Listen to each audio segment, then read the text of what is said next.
And a welcome here to Wake Up Call with Dan Tortora inside the Great Lakes Honda City Studios. Great Lakes Honda City coming to you on 7140 Henry Clay Boulevard in Liverpool, New York. They are open for sales and service Monday through Saturday and all the time online at GreatLakesHondaCity.com. Appreciate your patience here this morning as we get set and ready to go up and down the East Coast, the Midwest, the West Coast, and all around the globe on YouTube.com and Facebook.com, both /WakeUpCallDT and on WakeUpCallDT.mixlr.com. However you're tuning into the show, thank you for being with us wherever you are. So proud that this show started local, moved to regional, and then has found its way nationally and internationally. Thank you to those of you that have watched and listened from Spain, the United Kingdom, Italy, as well as the Middle East.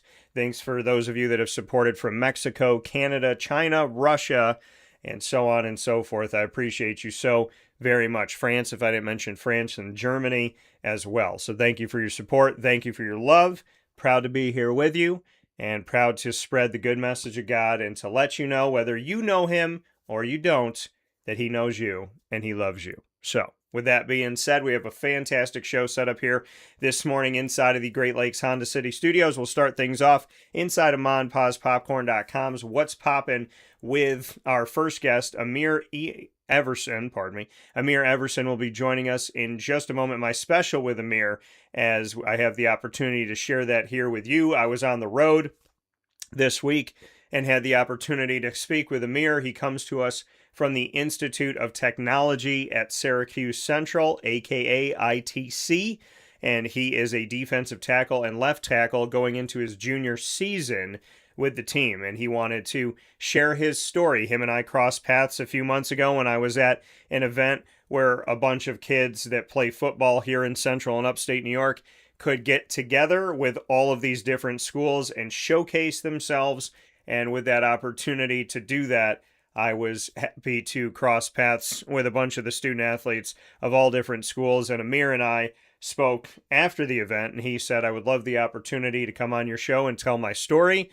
He stayed in touch, and we had the opportunity to do it. So first and foremost, I want to applaud this young man for going after his dreams and putting himself out there and being willing to walk up to me and say, hey, I want to tell my story. I want to be on the show. There's a confidence in that. There's a security in that. There's a knowing your worth in that. And I really appreciated that. So that special will air in just a moment.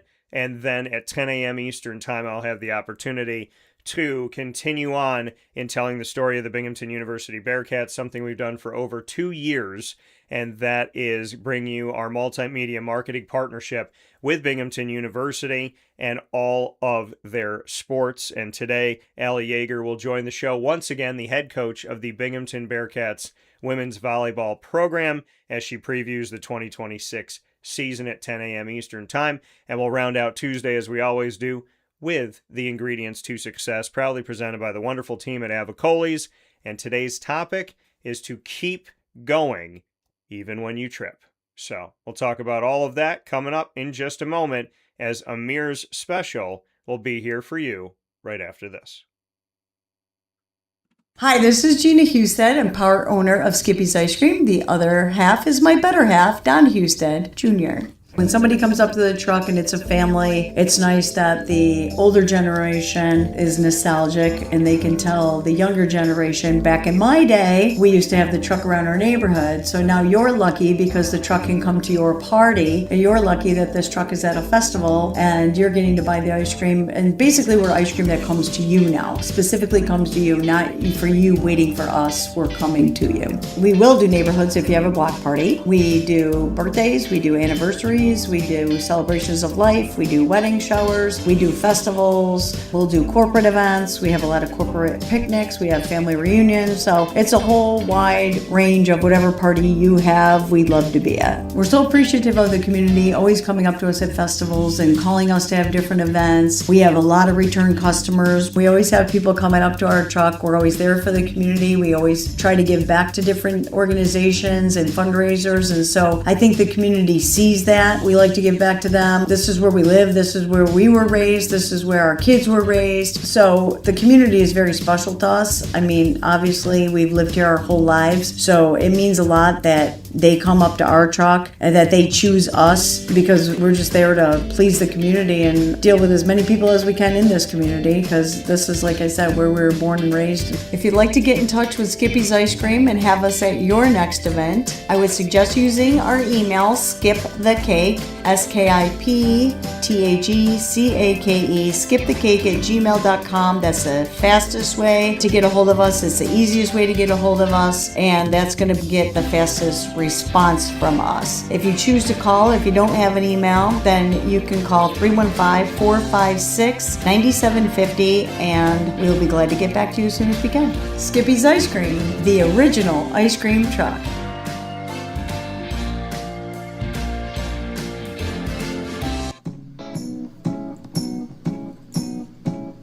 In these unique times, there are those in our community that give us a sense of normalcy and positivity. Pizza Man on 50 Oswego Street in Baldwinsville has been here for you for over 35 years and is here now. Call 315-638-1234 or order online at pizzamanbville.com to bring those familiar tastes into your home. And remember to come see our monthly on-site broadcasts centered around the community and our Baldwinsville Bees. Pizza Man in Baldwinsville. Any way you slice it, they are always here for you.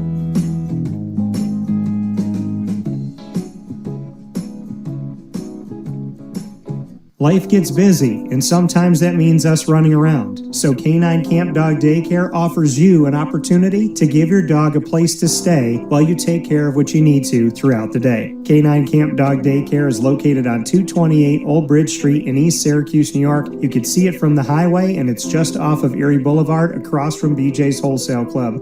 Call 315-437-7110. That's 315-437-7110 to schedule an appointment to bring your dog in and tour the facility. Appointments are Monday through Thursday after 6:30, where you and your dog can see everything that Canine Camp Dog Daycare has to offer, including a self-serve dog wash and a retail store filled with all of your dog's wants and needs, including food, treats, harnesses, leashes, and more, making Canine Camp Dog Daycare your one-stop shop for your furry loving friend. Right, Lily?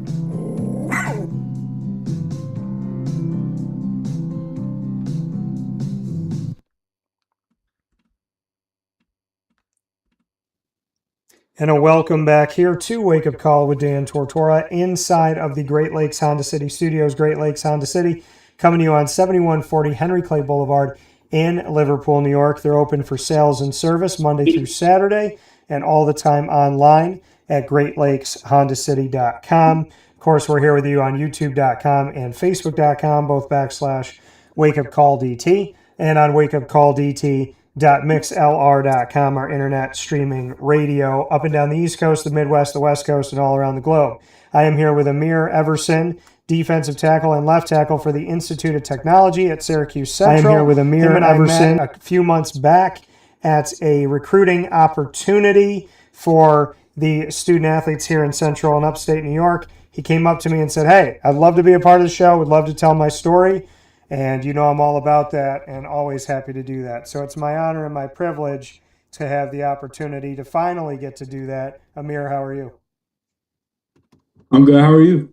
Doing well, man. And, you came up to me. You're a go-getter. You were like, "Hey, I know we didn't get to talk today, but I want to make sure that we get to speak." Just why you wanted to do that, why you wanted to make sure that you put yourself out there, because not everybody has the confidence to walk up and say, like, "Hey, I want to get on the show. I want to have a conversation." So why'd you do it?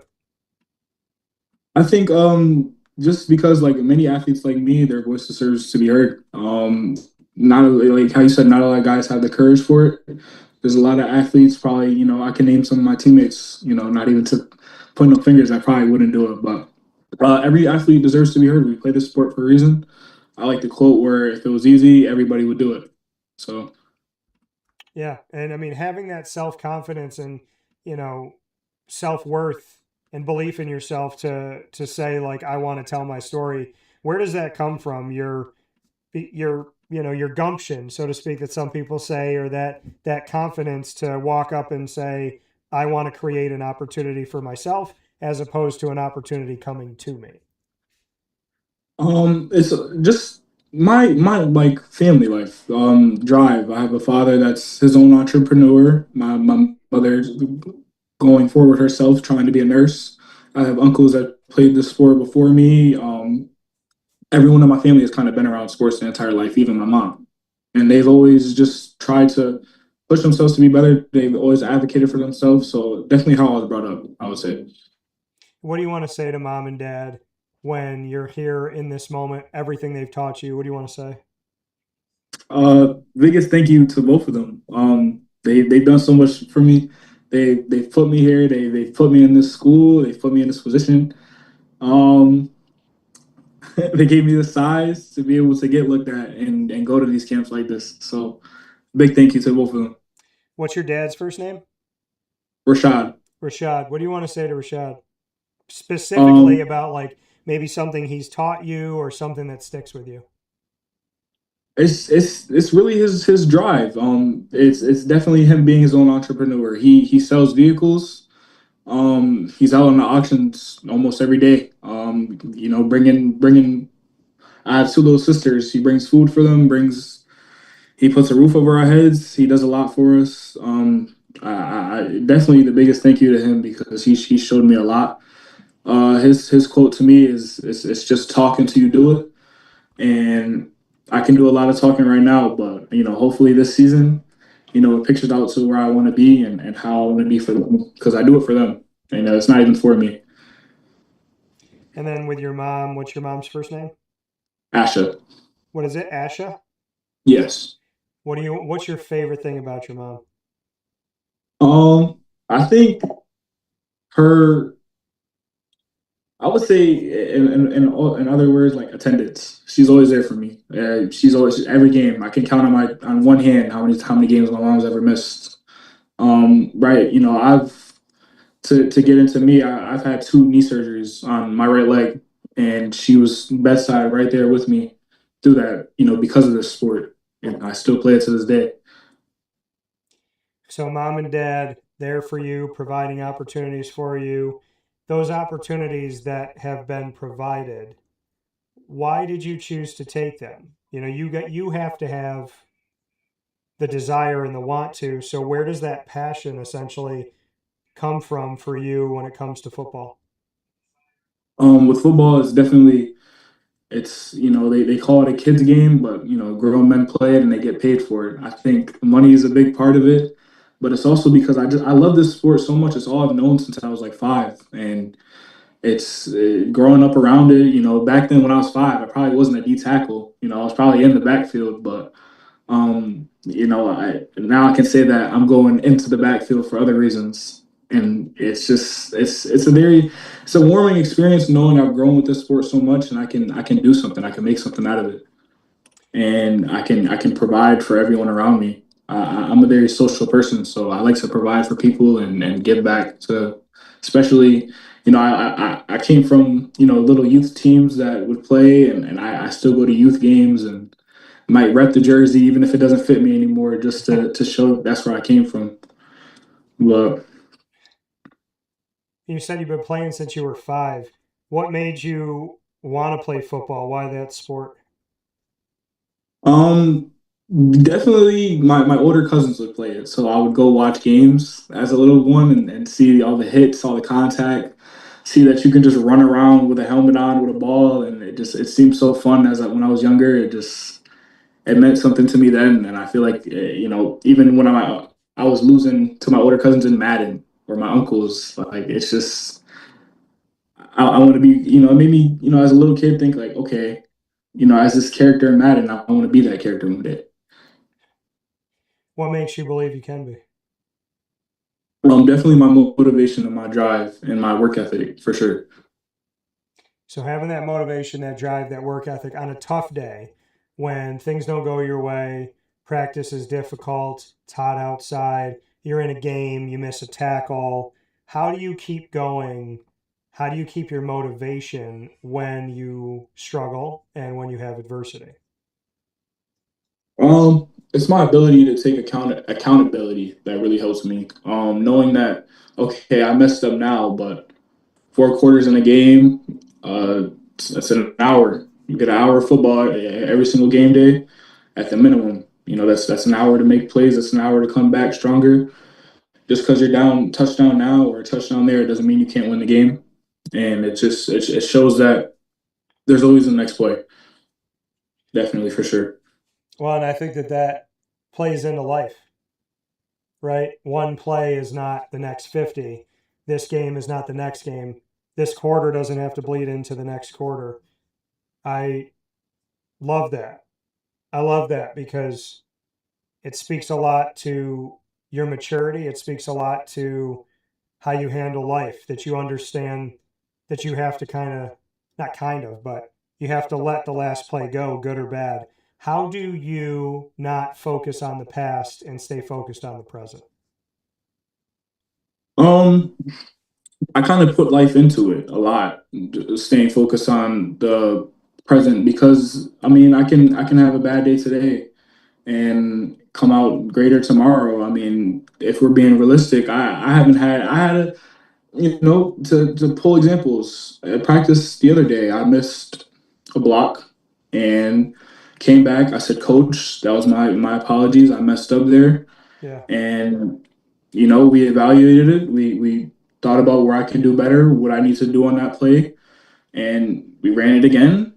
I understood my assignment. I got the job done, and we were right back into our rhythm back throughout practice. Finished out practice a better, I felt better instead of leaving, going home on with a bad mindset. I go into practice always with a happy mindset. Mostly being a team leader, understanding what I have to do. I understand these guys look up to me. And I understand that, me going into my junior year, it puts me as an upperclassman. I know I have another year in me, but I wanna make my staple now, and I want to show like I can lead this team going into next year also. What would you say to someone who focuses on your mistakes, to somebody who doesn't look at the next play for you but wants you to remember where you screwed up? What would you say?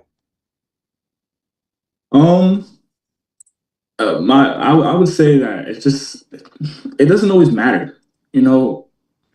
Even if we're not saying the sport, you went through the 4 quarters, you didn't make a mistake in the first, the second, or the third. Let's say you made a mistake in the 4th quarter.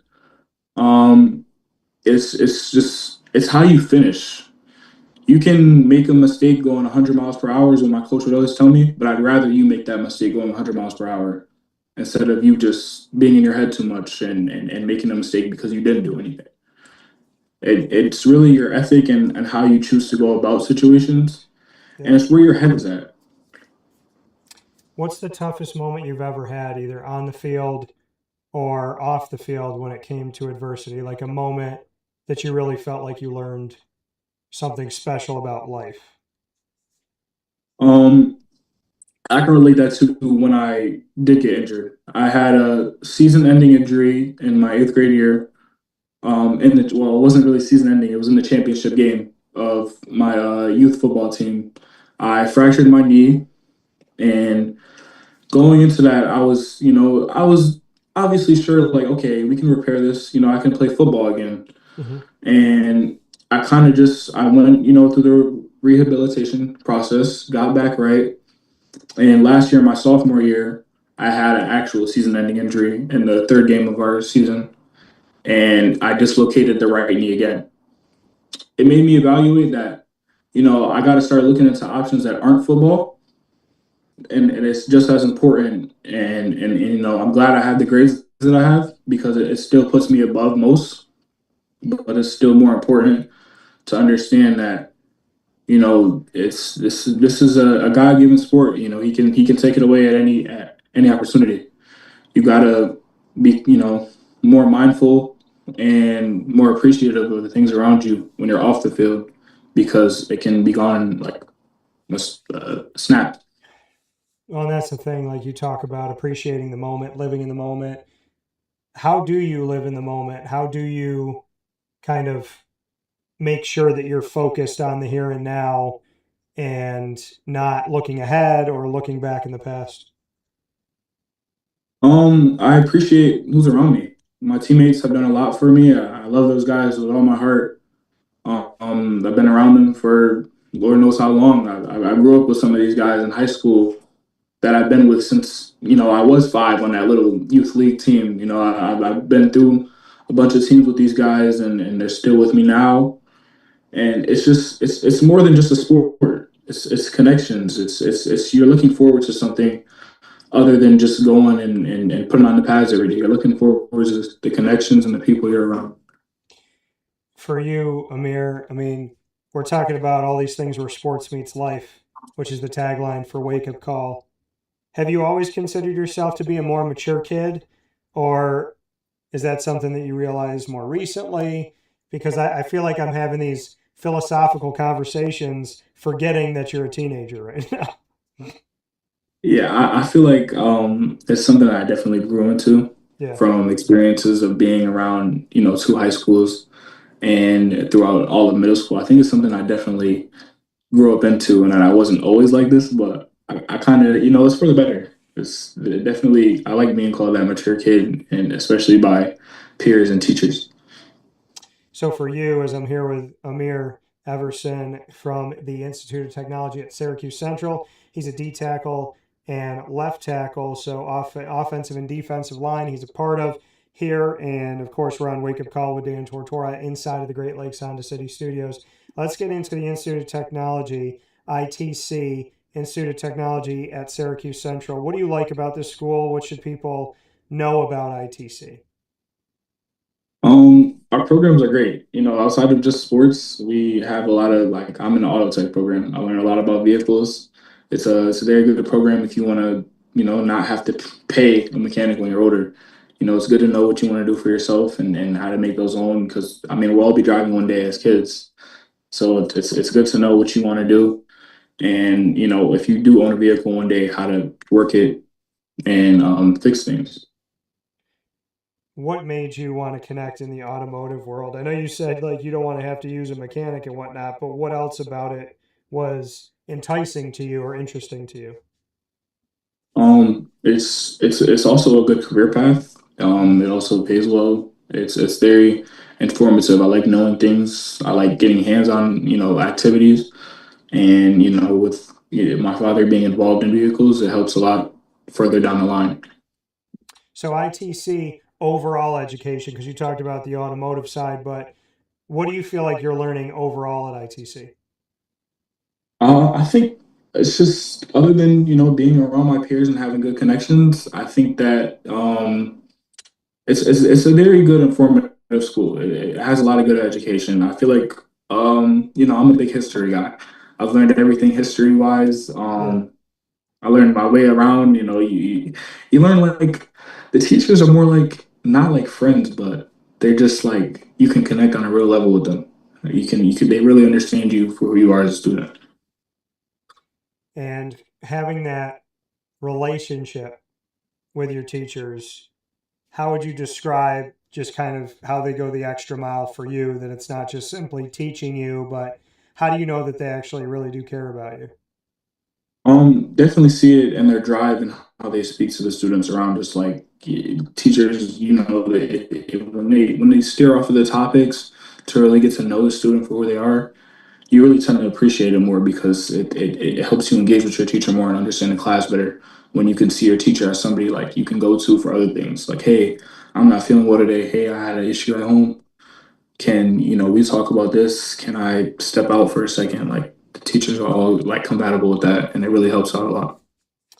So for you, Amir, your education on and off the field, in the classroom and whatnot, how has that made you overall a better person? What can you say about the interaction with your coaches and your teachers and what that's done for you overall? It's definitely made me a better man, I would say. Through all the peers that I've been with and all the teachers that have helped me and guided me, it's made me a better man for sure because of the life lessons that it's taught me. Um, just know how to problem solve better. Like, mentally wise, it's a very great spot to be in because these teachers really care, these coaches really care, and they're compatible. Like they're very reasonable with you. They understand you. For at least for me, they understand me really well. They understand my teammates really well from what I see, and it's just I wouldn't want to be anywhere else. Well, Amir, I appreciate that you're enjoying life's ride right now and you're having fun with it. How do you pay it forward? How do you give to other people? I go to charity events. I've been to a couple football, pep rallies. I've always given back. I've always, made food for the kids. I give back to my team. Like I cater food for us when I have the chance to, from jobs, from restaurants and stuff at practices. Um, just a couple last year, a teammate of mine paid it forward by they donated the team guardian caps. So it's just like seeing my influence on my other teammates. Like I've talked with it about my teammate about getting the guardian caps and seeing like all these opportunities fall into place. Like my uncle is the head coach of a youth football team. I go to practices. I call a couple plays and games. Like I help people that are in my position, people that have been injured. Like my backup plan, my biggest like inspiration for my backup plan is to be a physical therapist that especially helps with athletes because I know what it feels like. So Yeah, you talk about being a physical therapist. You said you're interested in the automotive world, but physical therapy, you've been through injury and whatnot. So I could see, you're interested in it. But what else is it about physical therapy that makes you feel like, hey, if I went to this field, I could actually do something that I would enjoy doing? because it's a way of being around the game without being in it. I can be a hit score physical therapist for anywhere around here, the Buffalo Bills, or I can go all the way to Atlanta. I can be a physical therapist there. I can be a physical therapist right here in my hometown, and I help out athletes. I can help out another kid that's coming from ITC or coming from Henniger or coming from Corcoran and just had an unfortunate injury, and I can tell them my experiences, how they'll come back better from this, and it's just being around the sport without being in it for sure. Well, you play on the offensive line and the defensive line. If you had a preference, which one would it be and why? Defensive line. I like Okay. to hit. You likes to I hit. know. Okay. I know, the highest paid, probably one of the highest paid positions in football is the offensive line and the quarterback. But right after a team drafts a quarterback, they got to go get somebody to go chase a quarterback. So that's why I Okay. feel like it's important. Well, you also play left tackle, so you're guarding the quarterback's blind side. Downside. So Yep. bring me into that and what you enjoy about that side of the ball, and not only being on the offensive line, but being in such a critical position as protecting the blind side. I think the importance of it really is what draws me into it because I like being relied on, like a lot. I like being, because I can hold myself accountable so well to the point where it's like, hey, if you put me here, you can rely on me. I can get what I can protect my quarterback. I can protect my running back. I can get what needs to be done. Also, because I play the defensive line, I know how it goes. I know what a guy's gonna do, before he does it. It's like picking your poison because I can line up against you or I can line up, on the other side of you. I can line up any run line. I can line up from right tackle to left and left D and the right D. Exactly what I'm doing. So I know you brought up money a couple times. I'm gonna give you some advice that Dominique Yes. Rhodes gave me a long time ago. Dominique was a running back for the Colts, and he played with Peyton Manning, won a Super Bowl. And he said to me, he said, if you chase your dreams, the money will chase you. If you chase money, you'll chase it forever. Do you agree with that? And what are your thoughts? Um, I feel like I agree. Okay. I feel like I definitely because it makes sense. Sorry, Yeah. it makes sense. In a sense where when you're chasing that money, you can chase the career in any like shape or fashion.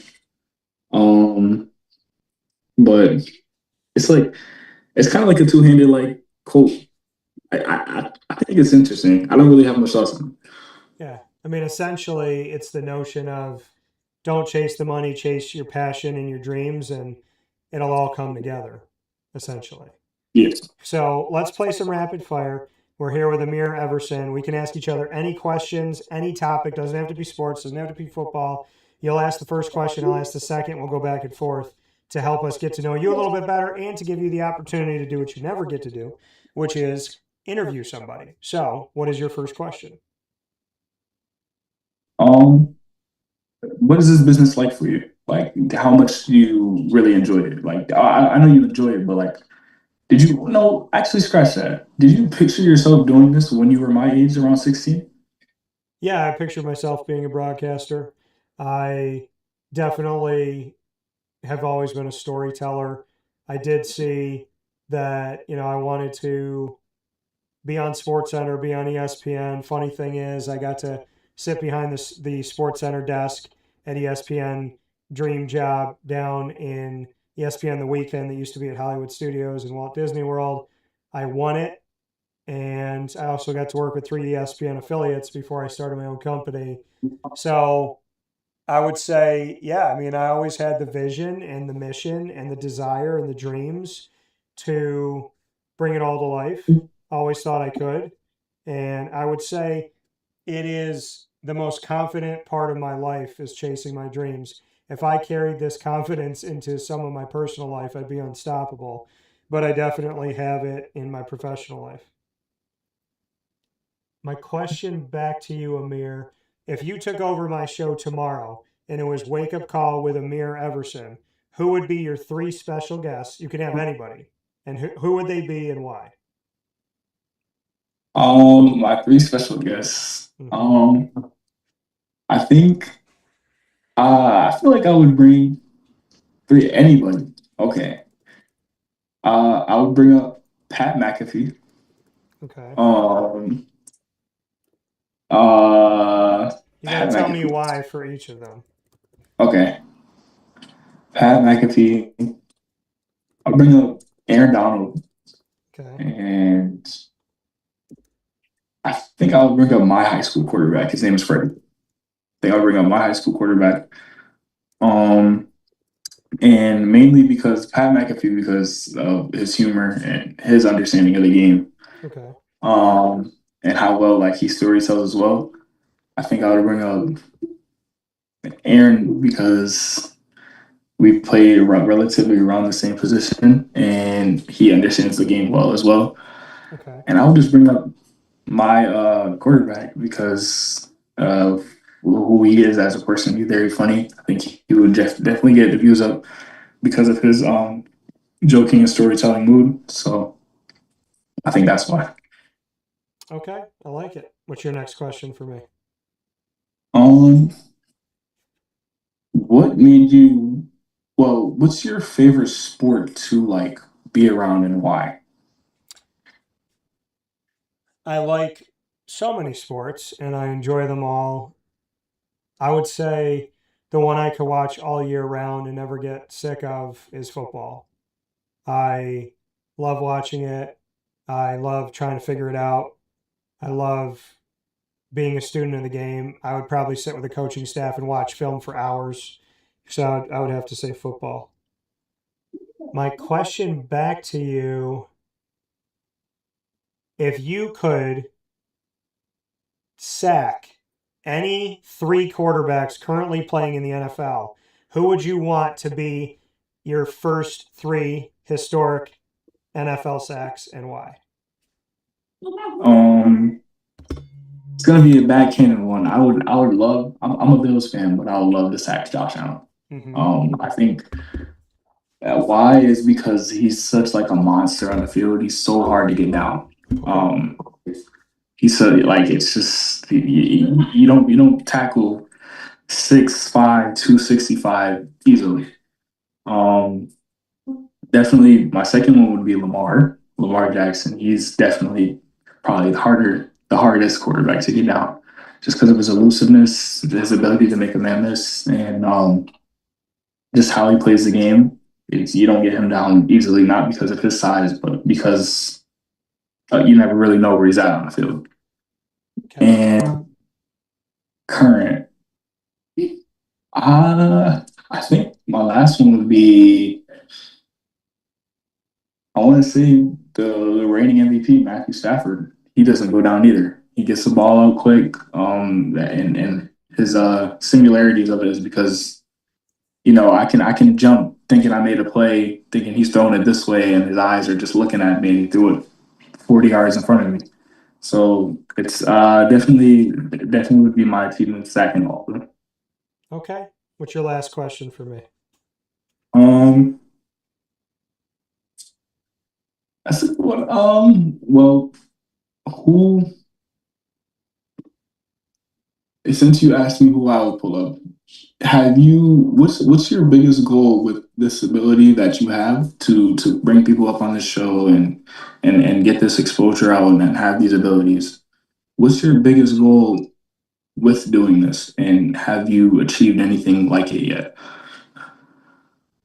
I would say having what I created as multimedia marketing partnerships with colleges and universities. I don't see anything quite like that in the country, the way I do it. Doing that with high schools now too, and getting an entire Division I conference where I get all of the schools within the conference and working with that conference. Those have all been monumental moments. But I would say, you know, being able to go out and speak to full arenas of people. I like making people laugh. I love music.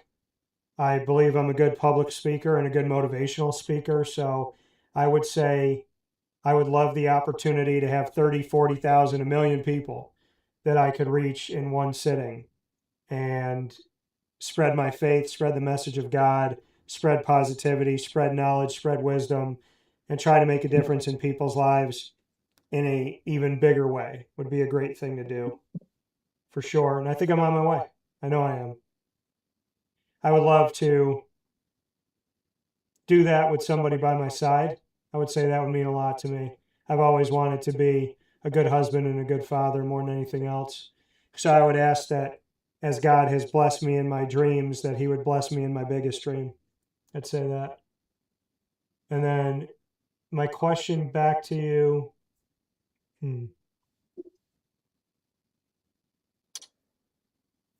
If you and I traveled the world and we did this show, and we could go to any 3 cities in any 3 countries, where would you want to do Wake Up Call Live with me? Definitely in Dubai. Okay. Definitely in Dubai. I would want to go to the tallest building in Tokyo and just at night. That'd be the coolest part. And I'd have to take you to New York City. New York City for sure. Okay. You said Tokyo, tallest building. Why Dubai and why New York City? Um, Dubai for the views. It'd make like a killer background. It's just an insane tourist spot to me. I mean, everything I've seen on it looks so beautiful down there. And in New York City, because I mean, it's where I'm from the state. Only 5 hours away from the city, and it's just like it's a surreal experience. I've been down there a couple of times. I know how it feels down there. The rush down there, the people down there. I mean, we'd probably get photobombed and interrupted a million times, but I think definitely being down there would be a cool experience again. I definitely would be down for all 3 of those. I appreciate that very much. And I thank you for your time. Amir Everson, here in our community of Central and Upstate New York. Amir, if colleges and universities are looking at you right now and they want to know beyond the tape what you think they should know, what would you say? So let's say there's coaches watching you, there's scouts watching you. What would you like them to know? You get the final word. That I'm a force. I'm a very positive force in anywhere I'm at. Like I like to smile, I like to laugh, I like to joke around with my teammates. I like to be, a team loves character. As much as they love the film, they love what you can do on the field. They love character more than anything. Because I mean, you can walk around mean mugging everybody, but if you can make your teammates and your coaches laugh, I feel like you definitely get an upvote on anything, especially when it goes leadership. As far as leadership goes, for sure, everyone wants a guy they can laugh with more than a guy that's just yelling at them all the time. So, I love it. Well, with that being said, Amir Everson, defensive tackle and left tackle for the Institute of Technology at Syracuse Central, ITC. Amir, thank you for your time. I appreciate you, and I look forward to seeing what you achieve this season on and off the field, and I hope we keep in touch. thank you. You too. Really great talking to you. Too.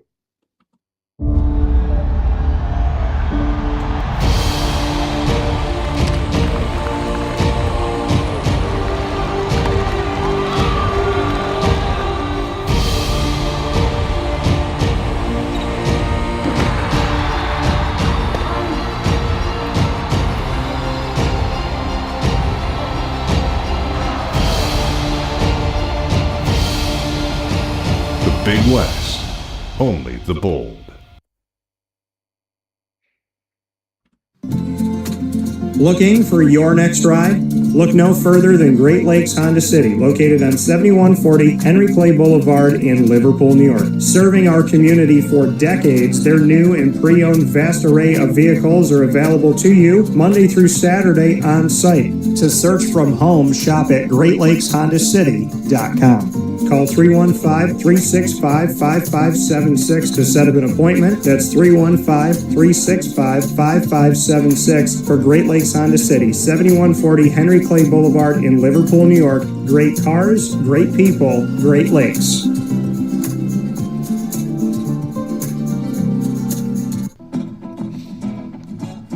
Hi, this is Amy from Mother's Cupboard, home of the whole frittata. We are open daily 6 a.m. to 1:30 p.m. For takeout orders, call 315-432-0942 and tune in to Wake Up Call with Dan Tortora for our monthly food challenge and try our Wake Up Call signature menu item available 7 days a week. Here at Mother's Cupboard, we are Central New York, and it's our honor to serve you. Ma and Pa's Kettle Corn and Popcorn Factory remind us that every day is worth celebrating at 201 7th North Street in Liverpool, New York. Open Monday through Saturday in-store and always online at maandpaspopcorn.com. Serving our Central New York community and beyond, order anywhere, anytime at maandpaspopcorn.com. Stop in to get a tin at Ma and Pa's on 201 7th North Street in Liverpool, New York to get your half-price refills for the rest of your life. Come to Ma and Pa's for your holiday gift giving for family, friends, employees, and clients. And remember, for fundraising and events, to call 315-450-6272. That's 315-450-6272. Ma and Pa's Kettle Corn and Popcorn Factory. How corny are you? This is Jim Sikowski, owner-operator of Chick-fil-A Cicero, 7916 Brewerton Road in Cicero, right in front of the Home Depot. I had a deep feeling that God wanted me to do something bigger with my life and to help people, help others. I kept putting Chick-fil-A in my life, and I realized as I was going through the franchise selection process that positively impacting the lives of others was really core to what we do here at Chick-fil-A. First of all, it starts with the food. The food is brought in fresh daily. We bring in local produce. We prepare to order in the kitchen. We hand bread our chicken. We hand spin our milkshakes. It's great food. It doesn't taste like fast food. I think the second thing is the way people feel when they come in a Chick-fil-A restaurant. It's different. We try to treat people with intentional kindness here, which is very different and deeper than good customer service. And so I think it feels remarkable for most people to come in a Chick-fil-A restaurant. And then lastly, the impact that we try to have in the community is very different. It's a big part of the expectation of every operator of a Chick-fil-A restaurant is that they're actively engaged in their community, they're a leader in the community, and they're making a difference. When they realize that what we're striving to do is to shine a little light in their life, that's a very, very different experience than you will have at any other quick service restaurant. And it's that remarkable experience that I think people will emotionally connect with.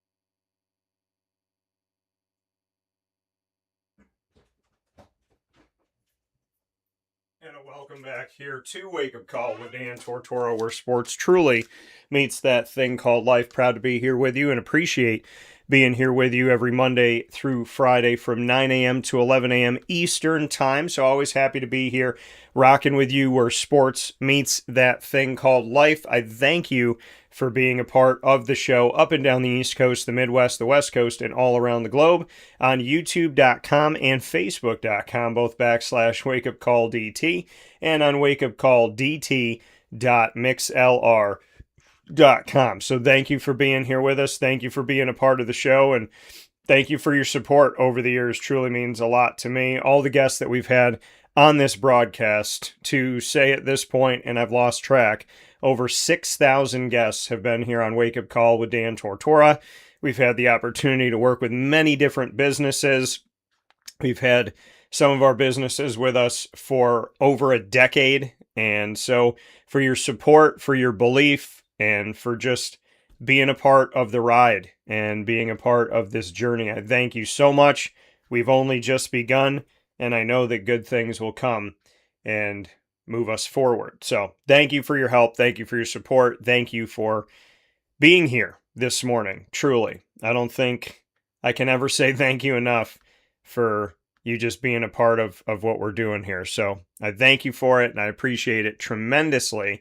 I'm so excited for all the great stuff that's going to be coming up here where sports meets life on Wake Up Call with Dan Tortora, and I thank you for being a part of the show. So with that being said, Allie Yaeger is going to be joining us here in just a few moments. Very excited for that, and excited to have her be a part of the show here where sports meets that thing called life on Wake Up Call with Dan Tortora. So for those of you that don't know our Facebook, at Wake Up Call DT, X at Call DT, and Instagram at Wake Up Call _DT. So however you're connected with the show, thank you for being with us where sports meets that thing called life. So always looking forward to the upcoming conversations that we're going to have with student athletes, coaches, administration, alumni, and with you. So, I love the people that write in and send us messages and let us know what they're thinking. Of course, I'm at Syracuse football camp, and I've had the opportunity to share some things there, and including from yesterday with the head coach as well as Jeremy Hawkins, the edge rusher. So hopefully you've gotten to enjoy those moments and check those out. And I definitely appreciate everybody that's done that. So we're going to bring in Allie Yaeger here momentarily on Wake Up Call with Dan Tortora, where sports truly meets that thing called life, and always looking forward to having a great conversation with Allie, who has been absolutely amazing. So thank her so much for her support over the years. Her positivity has been wonderful and tremendous, and always looking forward to talking with her. So I know we're going to be bringing her in just a moment here on Wake Up Call with Dan Tortora. And once again, I hope you're having a wonderful week this week. I cannot believe that the New York State Fair starts tomorrow, which is insane. So, but it's crazy how it's the end of August already, but it is. So definitely appreciate you being here with us on Wake Up Call with Dan Tortora as we await Allie Yaeger, to remind you that our exclusive multimedia marketing partnership with Binghamton University comes to you with these wonderful specials that we get to share every Tuesday at 10 a.m. Eastern Time with student athletes, coaches, administration, and alumni joining the show here on Wake Up Call with Dan Tortora. So with that being said, we look to bring in Miss Allie Yaeger here in just a moment, picture in picture with us, and there she is. So happy to be here with you, happy to have the opportunity, as always, on Wake Up Call. In our exclusive multimedia marketing partnership with Binghamton University, we have the Bearcat Breakroom with student athletes, coaches, administration, and alumni joining us to tell their story and the greater story of Binghamton University right here on Wake Up Call. Allie, how we doing? Good. How are you? I'm doing very well. Happy to have you here. Happy to have you back. It's been a minute. It's absolutely crazy to me that it was a year ago that you and I were in the event center talking about ushering in the 2025 season. That went by way too fast. It did. It absolutely did. You're right. I feel like it was yesterday. Yeah, so I mean, to me, it's nuts. I get a message like, Allie's ready to talk about 2026. I was like, wait a minute. So where did 2025 go? But Happy to I have know. happy to have you here. Happy to be spending some time. So in the in between, obviously you're recruiting, you're doing other things in life. So what has life been like in the past year from when we sat in the event center to where we are today?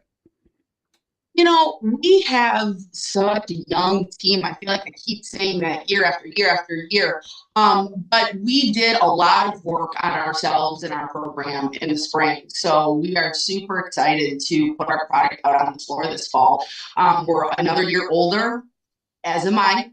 We're learning more about ourselves as a team and trying to figure out who we are. I feel like last fall we really struggled all season up until the very end, learning who we are as a team. And throughout the spring, we really figured that out. And so I think that this season, we know who we are now, and we don't have any seniors this year. So that's something that's very unique for us, untraditional for me. And I do think that it's going to help us prepare even more for when me and you sit here and talk about the 27 season next year at this time, because I think we're really going to figure out who we are super early this year. And then we'll be having every single person return next year. Well, and that's the thing. I mean, you talk about having a young team because there's been transition over these last couple of years, and you've had the opportunity to have some pretty tremendous players come through the program and represent Binghamton not just to the country, but to the entire world. How have you navigated that? Navigated having, some of the best players that maybe you've ever had and having to see them go and then, not starting over, but essentially learning to grow a new plant, so to speak, and to help these student athletes find their footing as well. Yeah, no, absolutely. I mean, it's tough. It's absolutely tough. The transfer portal is also a place where we're trying to navigate right now. But, all of my relationships with these players year after year helps me grow as a player and helps me know what we need for this team. You're always preparing for the next season. So we always know who we're going to lose. Well, we knew we were losing Svet, so you have to be able to prepare for your future and prepare, the whole entire recruiting process just to make sure that your team's ready to go. It's a challenge, I think, for every single Division I program out there, not just for volleyball, but for across the board with all sports, just trying to really figure out, and like you said, navigating, replacing, your old ones with the new ones and making sure that you're bigger, better, and stronger every single year. It's tough. It's really, really tough. But the more communication, the more relationships I get a chance to build with these kids, we can figure out who we are early. And, every year you're different too. It's one of the things I always say with my players is that, look around because you're never going to play with the same team ever again. That's not something I can say this season because, like I said, we don't have seniors and we're not really adding much at all next year. And hopefully we're not losing anything either. So this is a very special year for us, but we're different. Every single team is different and you got to find your strengths. And for us, I think this year is going to be distribution. I think for the first time, we have a lot of players that can put the ball away for us. It's not going to be like the Svet show like it used to be. And last year we set our other Bulgarian, Victoria Dimitrova on the outside. We set her like crazy and expected a lot from her. Well, she's got a lot of help this year, in my opinion. And I think we have a lot of really good weapons that can also contribute and put the ball away, not just one or two players. So distributing the ball and having multiple threats for us is going to be huge. Yeah, and like you said, I mean, to go through who you've had and the success that you've had and the players that found their way and obviously have been beacons for the program to then developing who is going to take, on these roles and whatnot. Do you feel like when you have a Sven or something like when you have a Svet essentially, and she had been on the show a bunch of times, when you have her and what she became and everything that she did, when she leaves, is she a student athlete that you have to essentially find one person for? Do you have to find two people to kind of take what she's leaving? Like, how do you handle losing like your star? Do you have to fill it with more than one person, or can you find somebody to fill that? That she is such a rare player. I don't think I'll ever have another Svet. She is so special. Talking about her, she's currently playing in the women's European Championships right now for Bulgaria, and she is like their starting 6 rotation hitter and just absolutely tearing it up right now. It's so much fun to watch. But to replace a Svet, I mean, she's legendary. She really is. She left the legacy on this program. So to replace Svet, I am going to say, yeah, it takes more than one player too. I know a lot of players want to fill her shoes and they want to be the next one, and I'm here for it. If that's what they want, that's their goals. That's my goals for them as well. But those are really hard shoes to fill, and she's such a special player that it is going to take a few more. But like I said, as special as Svet was, and as special as those teams were with her on it, that was a lot of the Svet show, and like I said, I want more players that we might not have as good of a player as Svet, but we have multiple players that are very good. So yeah, replacing Svet with 2 other players that are not as good, but just a little, less than what she is, but they bring other things to the floor that Svet didn't. Everybody's just so different in their own ways. Yeah, and when you have all of these different personalities and student athletes coming in, like you said, you'll never have another Svet, but everybody, you want them to be their own best version of themselves, right? Mm-hmm. I always get weird about who's the next Jordan or who's the next LeBron, right? Because to me, it's like, you can either be the best you, or you can be the almost best version of somebody else. So of the student athletes you have right now, when you look at the team in its entirety, how have they grown from last season to this season? What is a collective thing that you're proud of right now? They're so much smarter. They have so much better court awareness. And like I said, I know I keep saying they kind of know who they are a little more, but I feel like in life, I say this about myself a lot. Don't tell anybody I'm 44 years old, but I'm not the same person and coach that I was when I was 29 years old, or when I was 30, when I, got my first head coaching job. And I learn as I go just in athletics. And I think that they do too.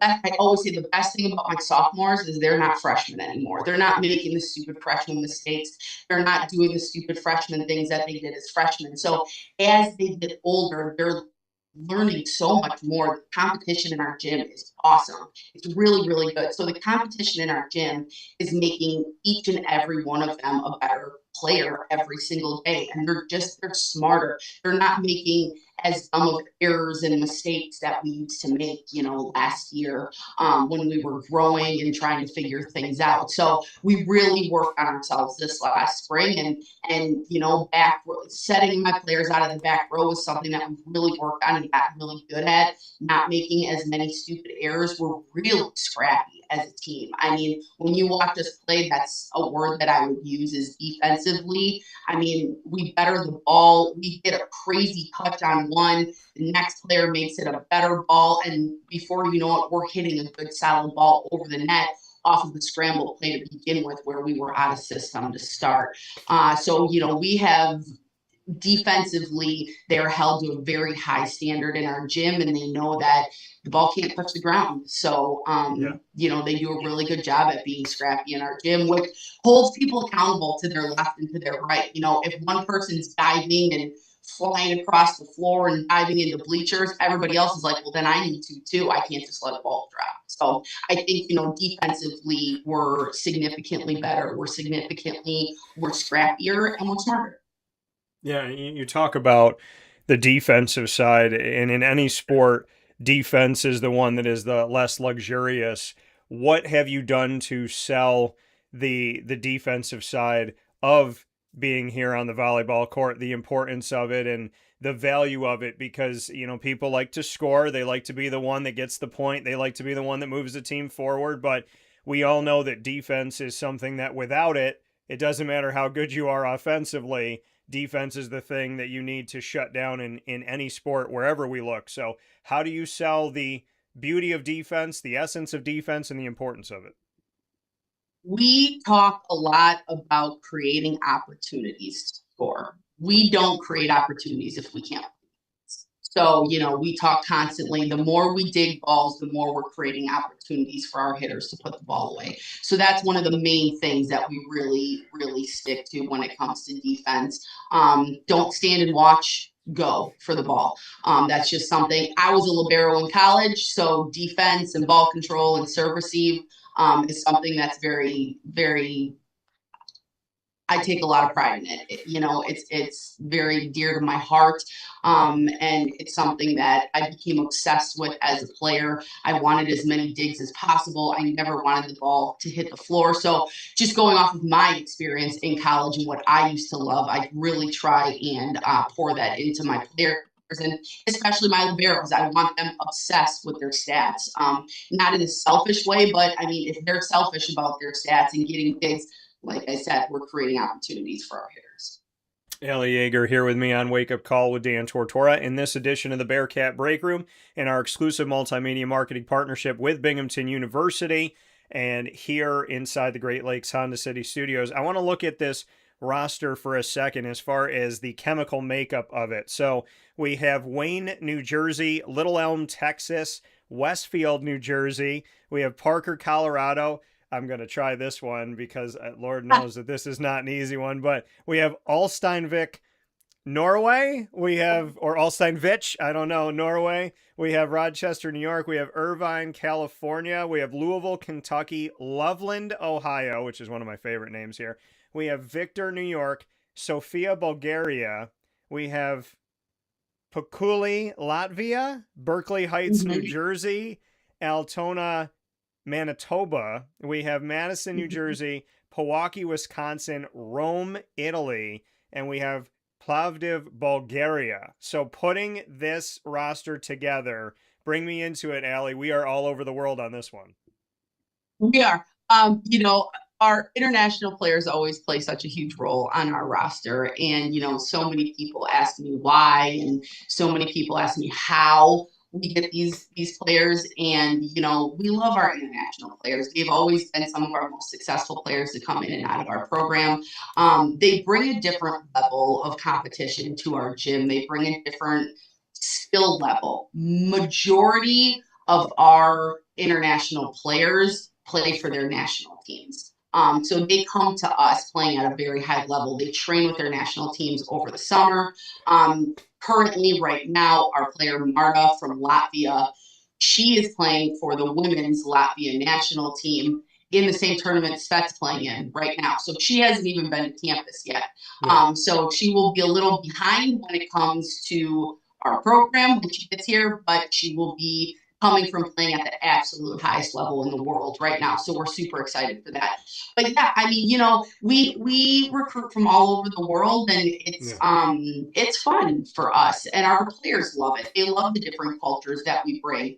It makes us a family because nobody, yes, the New York and the New Jersey kids have their family, if you want to say in the backyard, but I don't know if it's really that close, but we have to be a family. We have to love each other like a family. We have to support each other like a family because some of these players, they don't have their family around. It's not even close. So, family is a huge part of our culture here. And how do you help them to feel at home? How do you help them to feel a family outside of practice, outside of a match? What do you do to create a family atmosphere for those that especially are international and are so far away from home? Right. I do my part as much as possible because I'm also a mom at the end of the day. I have two boys.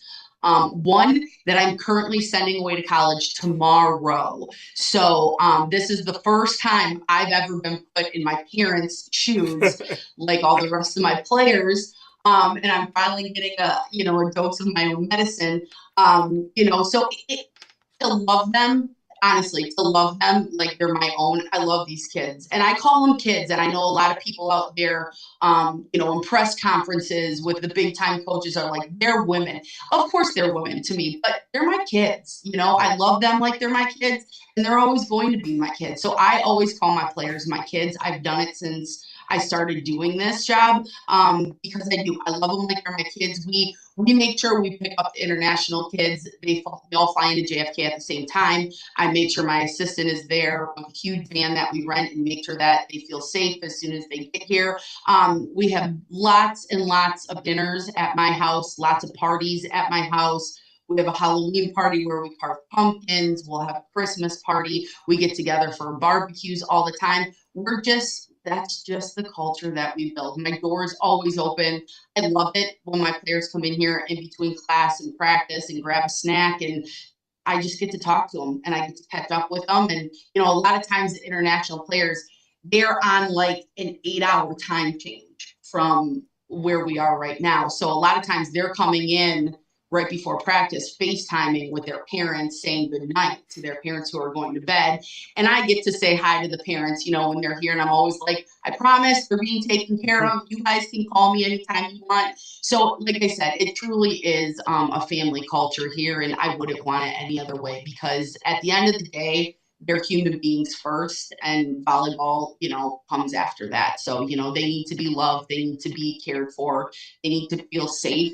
And them being happy and healthy is always my two major concerns. Yeah, like you said, being happy and healthy, extremely important. There's so many places I can go to with this, Allie, because you and I always have these conversations that truly embody wake up call where sports meets life. And what I love the most is you're so passionate about the sport. Like every time I sit down and I talk with you, be it virtually or we're in person, I genuinely feel like you're going to go play. Like that's what it feels like to me, is that you're going to go out onto the court. You've had enough. You know what you got to do. So, I mean, where does that passion come from for you for volleyball? How does it last through the tests of time? And why? I mean, because if I knew nothing about volleyball, I didn't know you, I didn't know the Binghamton team, and I'm just walking on campus in Binghamton University, you'll like grab somebody with your energy and be like, you're coming to the match. Like you feel that energy, like, okay, I guess I'm going. I guess I got to go watch it. So where does all of that come from, and how have you found a way to make it last? Oh my gosh, that's such a good question. I love it. I can't get enough of it. When you competing is just part of who I am. I've always been that way, at a very young age. My dad was a firefighter. I feel like we've talked about this before. My dad was a firefighter for the city of Milwaukee. And so a firefighter's schedule was, you're on for 24 and then you're off for 48. And when it was summertime, those 48 hours, we were doing something. It was football in the front yard. It was taking me to a tennis court. We're playing basketball, on the drive. But we were always doing something. And so I feel at such a young age, I was always such a competitor, and it was always just in me. I loved my experience in college. I love my teammates. I love my coaches. I had such a great experience that I always wanted to pass it on and be able to give these new players, the same experience that I got to have. But I mean, I love it. It's so simple and it's so easy for me to love the sport and to want to jump in and play. I mean, yeah, I want to put on a jersey and go in and play on fifth sets, As a coach, it drives me nuts to sit there and have to watch and not be able to be hands-on and be in the game. But I love it so much. I can't imagine walking away from this sport and not having that feeling when you're in like a fifth set and it's 15-15. And at times, yeah, it's terrifying, but at other times when you come out on top, there is no other feeling like it. And I can't imagine not feeling that passion for the game and not, I love coaching my players. I love having the relationship. They keep me young. They really, really do. They keep me young at heart for sure. And I love the girls so much. I mean, I love the girls just as much as I love the game, to be completely honest with everything. And I've always said, I will do this as long as I love it, and I still love it. So when the day comes where I don't love it anymore, will be the day that I hang it up, but I don't see that coming anytime soon.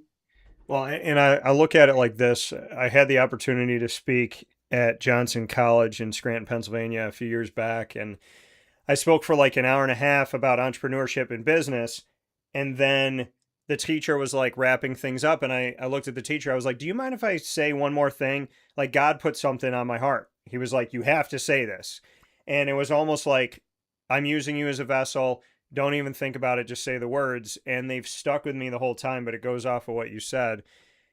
I told everybody in that room, I said, you will know the difference between you love it or you think you love it. And that could be a person, that could be a place, that could be a job, could be anything. But you'll know the difference between I truly love this or I think I do. Because if you love it, you will get hit and hit and hit, and you'll keep getting back up and you'll keep fighting for what you love. But if you think you love it, you'll get hit and you'll go, I don't need this crap. So, I mean, you've obviously proven that you love it, and you just said, I'm going to keep doing it as long as I love it. What is it about volleyball that every time there's adversity, every time there's a tough moment, every time there's frustration, be it in recruiting, in a match, in just life in general, something happens with a player's family, they can't get home right away. How do you stay in love when it is so hard sometimes with the adversity that comes with volleyball, that comes with life? Because the highs are so high. You might have lows that are so incredibly low. And we have, we've had a lot of stuff go on, and even navigating the transfer portal and NIL money and dealing with all that kind of stuff.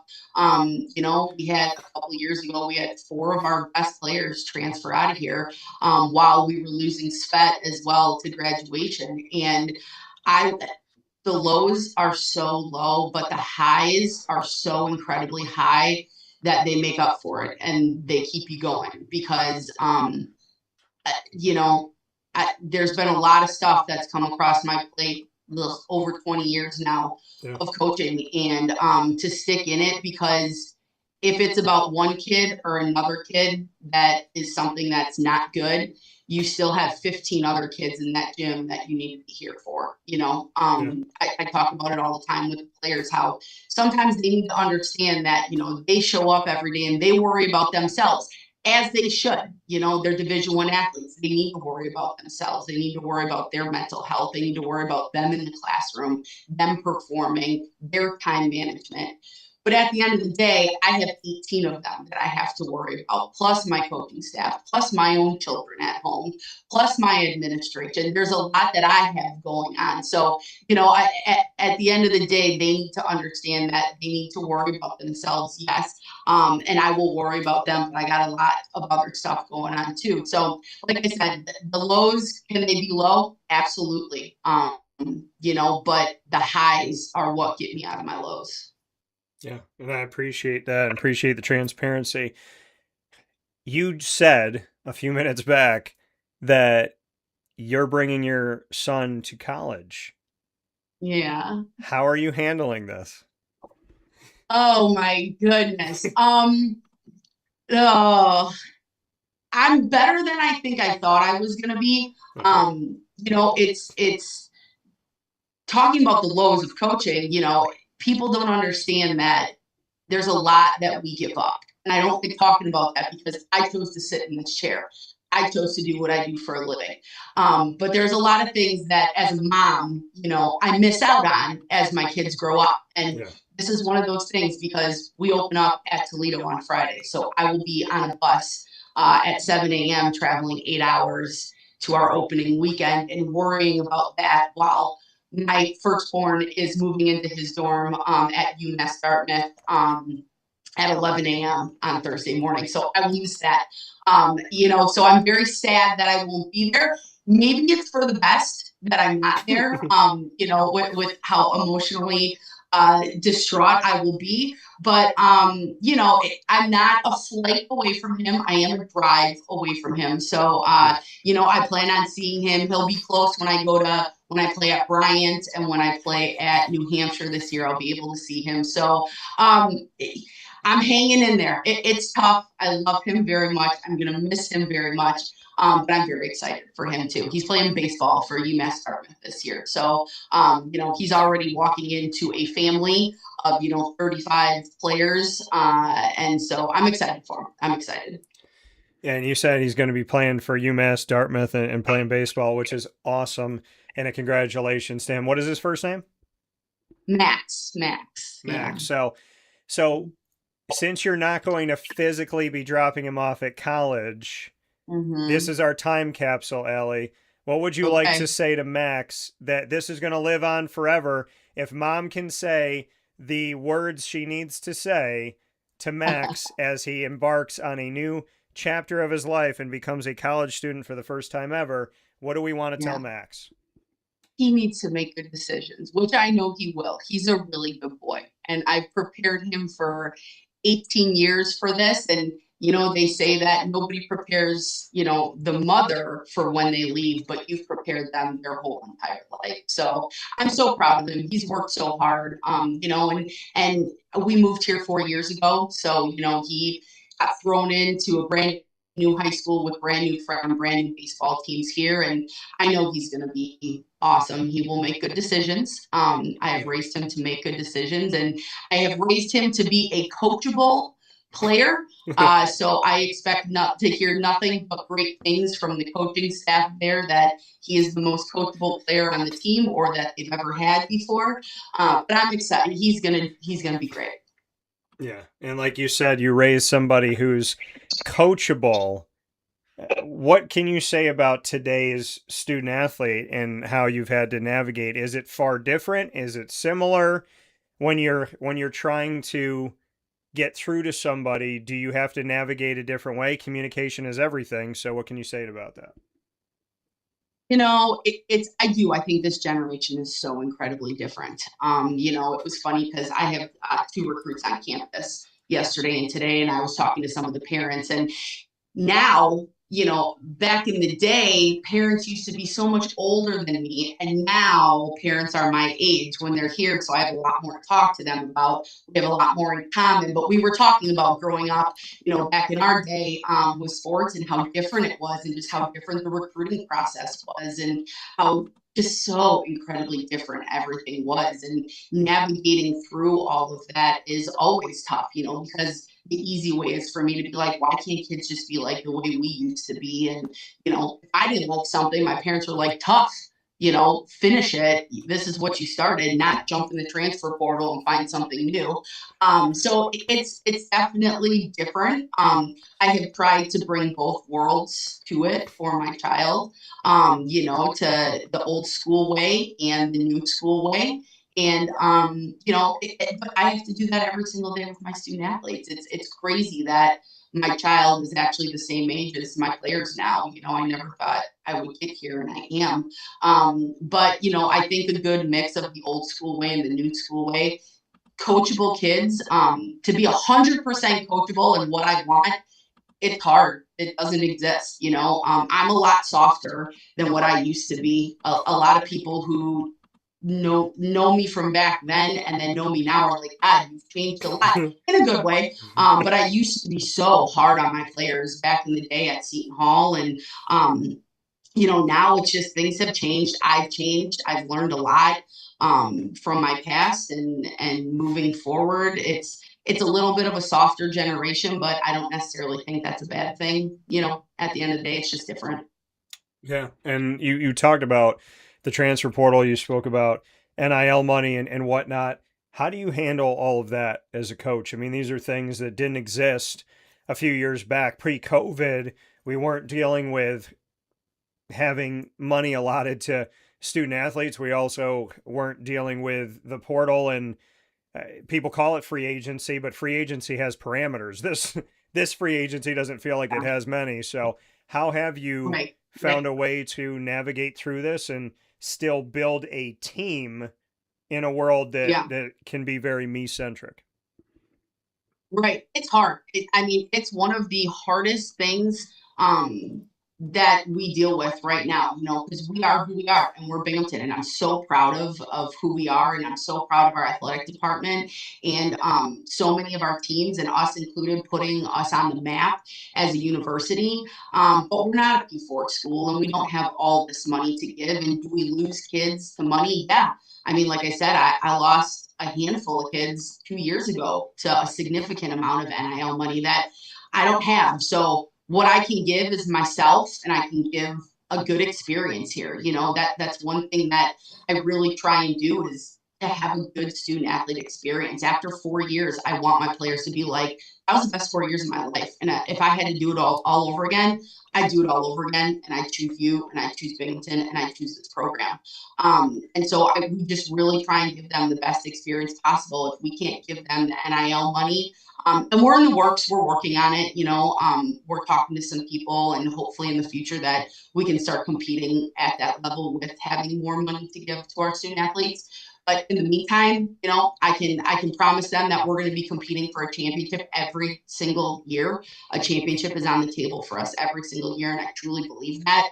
We're not somebody who's the bottom of a big conference where I know we're just going to get smoked and get our teeth knocked in every single weekend. That's not us. We're always going to compete to go to the NCAA tournament, to win a regular season championship, and to win, and player development is always something that's huge for us as well. I mean, our players have gone on and played professionally and played for their national women's teams and all that kind of stuff. So I can promise that stuff. I can't promise money right now. And if you're a player that's looking for that ultimate experience and being our best player and being an All-American and winning championships and just having a good education, I mean, Binghamton is, it's top of the line, out here. So providing them with a good education and all those things, if that's not good enough, then my program's not for you.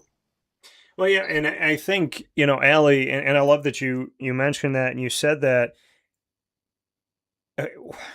To me, it's like, whatever happened to the relationships, right? Whatever happened to, like, I'm a relationship person, not a transactional person. So to me, it's building a bond, playing for a coach that loves you, that cares about you, that is who they say they are, that keeps their word, that's transparent with you, that values you, getting an education that you really do feel like is going to help you for the rest of your life, having teammates that value you and care about you and want to work together. I mean, to me, we have, and you might agree with me, I know we've agreed on a lot of things over the years, and one of us will laugh when the other person's saying it, but we've overcomplicated life as human beings. I always tell people love isn't hard, people are. Relationships aren't hard, people are. When I look at sports and I look at this love, you got to love the sport, right? You have to, you're a kid, you see yourself playing it, it means the world to you. And then you work your tail off, you have an opportunity to go somewhere. And to me, I want to go where I'm appreciated, where I'm valued. If I get paid a little bit of money, yeah, that's great. If I get some exposure, that's great. But at the end of the day, like 20 years from now, is my coach going to be there for me? Like when I have a wedding, are my teammates going to come to the wedding? Are they going to stand next to me? Like, I just feel like there's so many things that people aren't thinking about anymore. And I just feel like we've overcomplicated life, and not that God hasn't reminded us that you can't bring a briefcase of money to heaven, but there's something lost, in my opinion, with the love of the sport, building relationships, finding a home. I feel like we have overcomplicated the world where it should just be, I like the school, I like my classes, I like my major, I like my coach, I think these people care about me, let's go do something fun together. I feel like we've lost kind of the essence of what sports were supposed to be, and maybe the college experience. Absolutely. And, I think back, I can only relate things to my own personal experience. And, I went to Wright State in Dayton, Ohio. I had the time of my life. And I had the time of my life with some of my favorite people on the face of this earth, who are still my favorite people, that I still have girls' weekends with, that, my teammates that I played with for 4 years or, for 3 years, we still do things. We talk, we have group chats, we go on girls' vacations every other year with all my teammates. And I still talk to my coaches. I'm a proud alumni of Wright State volleyball because I played for them for 4 years. With all these transfers and in and out for 1 year, I don't understand how these kids build, those type of relationships that last you a lifetime. That is, for somebody like me, that's very special, and I'm not saying that they don't form good friendships and they don't have those, but yeah, the player development end of it, that give yourself to a program for 4 years or now 5 years with all the new rules changing, and really dedicate yourself and give 100% in everything you have, and dedicate yourself to be the best version of you for 4 years. That's hard when you're, some of these kids who I've never had any of them, but some of these kids who go from one school to the next, they'll play at 4 different universities in 4 years, have 4 different coaches, 4 different, that's insanity to me. I don't understand how you as a player can become consistently good, when you do that, and you're losing out on that college experience of being part of a Division I program as well. Yeah, I mean, to me, it's crazy because aren't the relationships everything? Like you said, you still go on girls' trips. I got to ask this. You said you go every other year with former teammates and whatnot. Yeah. Where have you gone? Because I think that's so cool, and coaches are always talking about their student athletes. So I want to talk about you and your teammates that you'll have forever. So where'd you go? Yeah. So a couple of years back, we went down to Florida. We were like in the Fort Myers area. So we rented like an Airbnb, and there's usually about like 7 or 8 of us. And we're so close to our old coach as well that she actually comes along as well. Like she's our friend these days and not our coach anymore. But then 2 years ago, because I went to school, in Dayton, Ohio. So a lot of my teammates were from that Ohio area. So we went to, it's a small town called St. Mary's, but it's on a lake in Ohio. We went there 2 years ago. And so we're due like for this next year to go on a trip. I'm sure I'm going to have to plan it because that's who I am. But yeah, I mean, it's a very special relationship for me. And I just saw my best friend from college. Her name's Trisha. She runs an extremely good high school program out of St. Henry, Ohio. And I go back there every summer and I do camp for her, and I do my satellite camps for her. And it's a very special program for me because she's my best friend. She was my college roommate. And she's still my best friend to this day. And I still see one of my other best friends from college, her husband worked my camp. So, it stays in the family. It's all, it's so special to me. I talk to my coach all the time. So, my coaches meant a lot to me. My teammates mean a lot to me. And I love seeing them. It's so fun when we all get together, and it's just like the good old times. Before we jump into rapid fire, you mentioned that you're still close with your coach. What's and that your coach comes on these trips as well. What's your coach's name? Joylyn. What is Joylyn Brown. Joylyn Brown. Yeah. What's your favorite thing about your coach to this day? Her personality. She's absolutely crazy. And I see a lot of myself in her. It's one of the reasons I played for her, to verbally commit to play for her for 4 years. And just learning how her relationships with us were just the absolute best. And it's where I get it from, I see a lot of myself in her every single day when I'm in the gym in my relationship. She's funny, she's witty, she's quick. She makes me laugh, probably like the top 5 people in my life that can make me laugh. And she's definitely one of them. She's great. She just stepped down recently, but she was the actual athletic director at Wright State, for the last couple of years. So she's done with that and she's on with other things, but, Wright State athletics has been a huge part of her life. And like I said, she just was, the athletic director for the last about 4 years.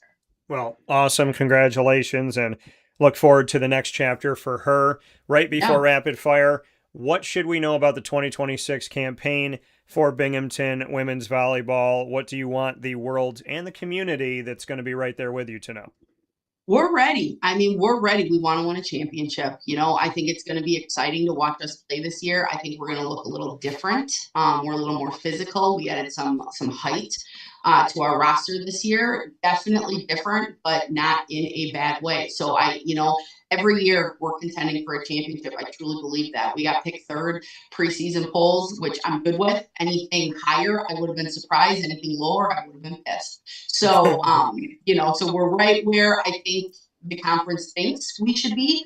But I'm excited, and the girls are so excited. I mean, we have a little bit of a chip on our shoulder from last season, and we're ready. We're finally a little older than what we've been. still with no seniors. We're navigating that still, but we have a lot of key players that are returning and a lot of key players that have been key players for the last 3 years for this program. So I'm excited. I know the girls are excited and hoping to bring home another regular season championship and an NCAA appearance.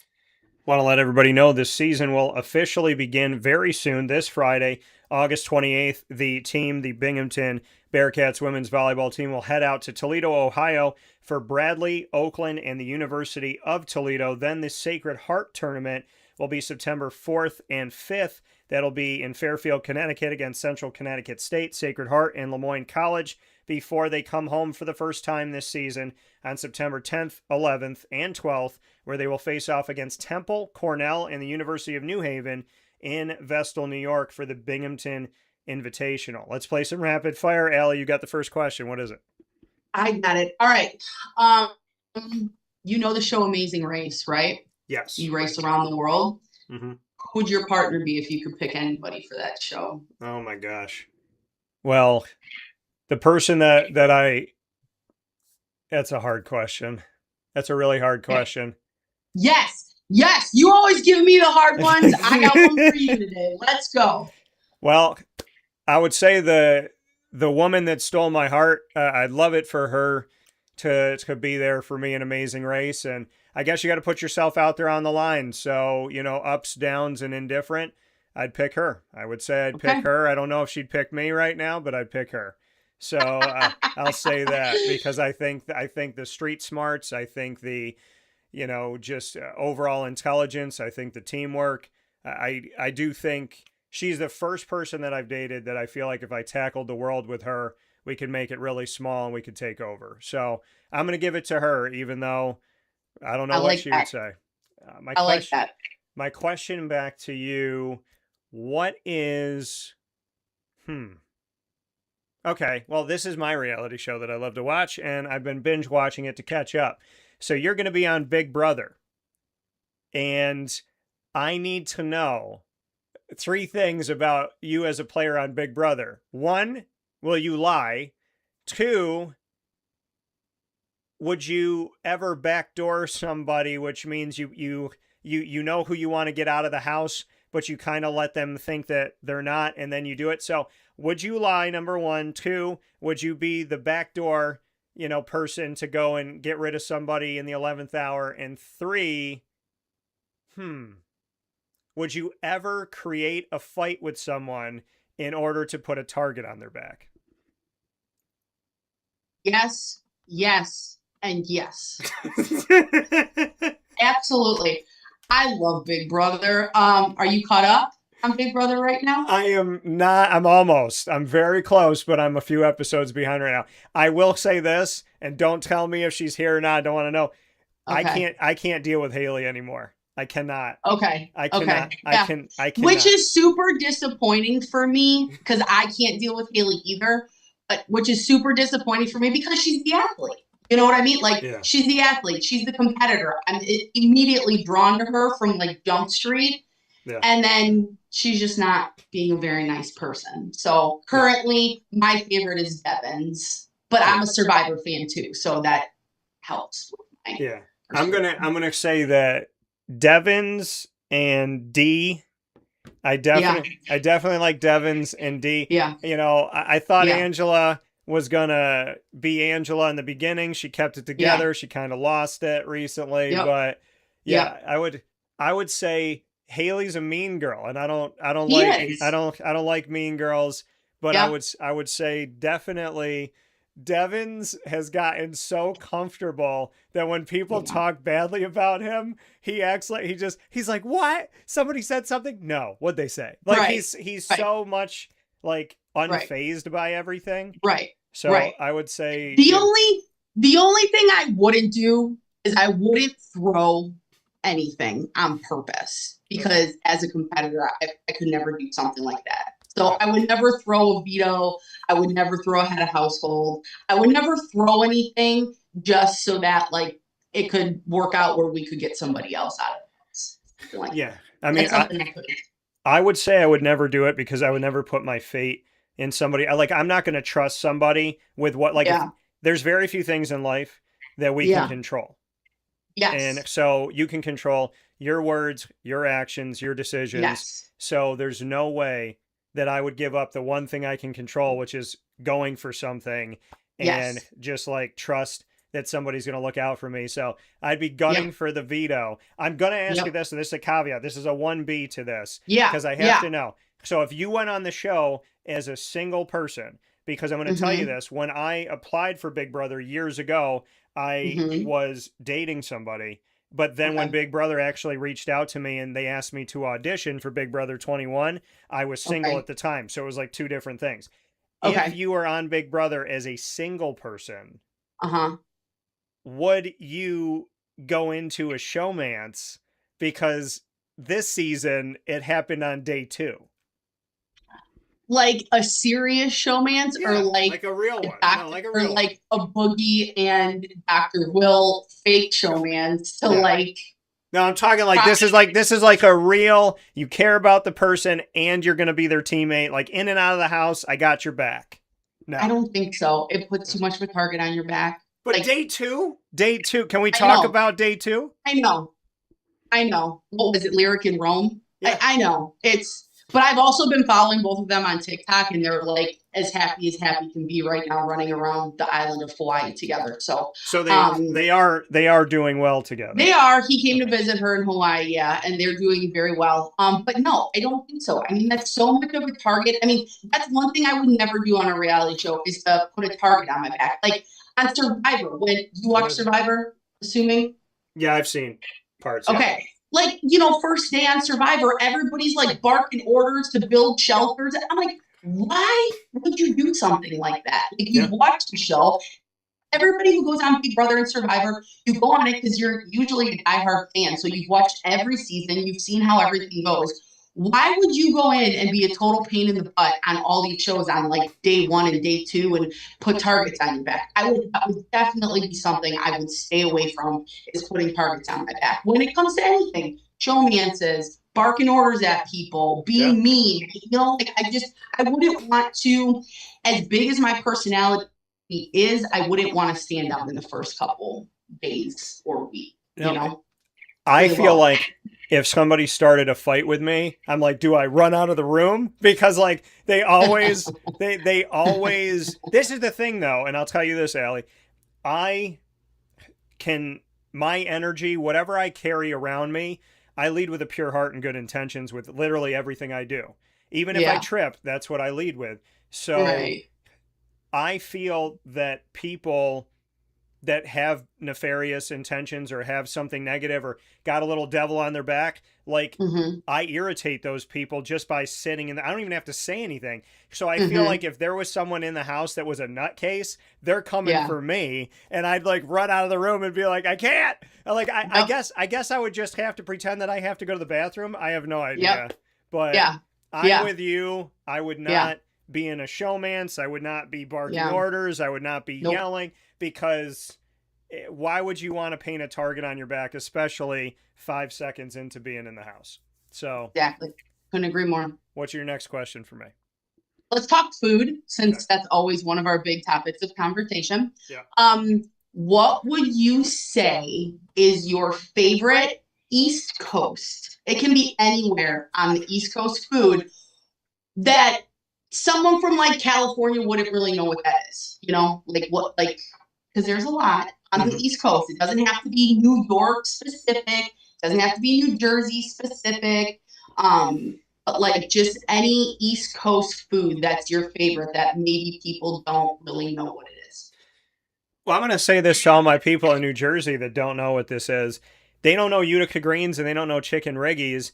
And when I said those words to them, to Italians, they're like, that sounds stupid. That sounds ridiculous. What the hell is a riggy? What are Utica greens? So like I was speaking to Italian people thinking that I was like making something up.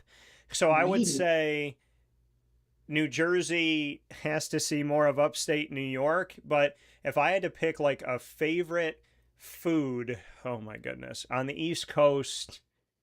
And it's funny because when I hosted a festival with my company, the CNY Pop Festival back in 2018, I brought in people from California that were like, what are Riggies? What are Utica Greens? And I was like, just eat it. And they could not stop telling me how amazing. Oh my God, this never came over to the West Coast. I wish it did. Yeah. So. Yeah, Riggies are a big thing around here. Yeah. Definitely. So I would say from California's point of view or New Jersey, I would say that. But if it was for me personally, East Coast food that I just love. Oh, man, I probably got to pick. It's so good. I would probably say there's a place called Elia that is in East Rutherford, New Jersey, and I am a massive fan of octopus, but a lot of people don't eat octopus or don't even know about it or haven't been anywhere where it is. I would say the octopus I got there, the fish I got, like the entire food experience at Elia, I don't know who the chef is, but I would love for them to I'd love to be on a boat out in the ocean and have these people cook for me. So I'm going to say Elia. Okay. All right. I like it. My question back to you, Allie. We're going to keep with food. I like it. Okay. What is one food you would crawl across the desert for? One food that you wish never existed? And one food that you've never tried, but you wish you could have it today? Okay. Hey, first question was what would I crawl across the desert for? Yep.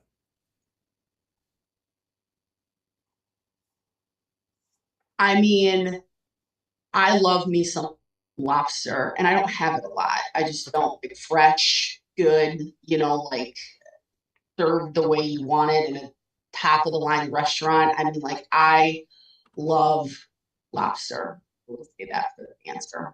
And then what's the next one? The next one is the food that you wish never existed. It could be a snack, could be anything. See, I eat everything. I'm not a picky eater at all. There's just not a lot of things that I don't like, and I'll try everything at least once. Yeah.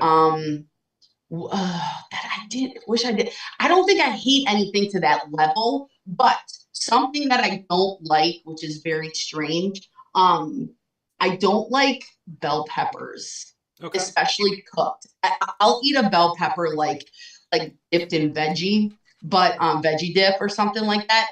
But a cooked, if there's green peppers on a pizza, or if there's green sausage and peppers, that's not the sausage, the onions, peppers, not one of my favorite things, which is strange when it comes to just everything. But I'm not picky.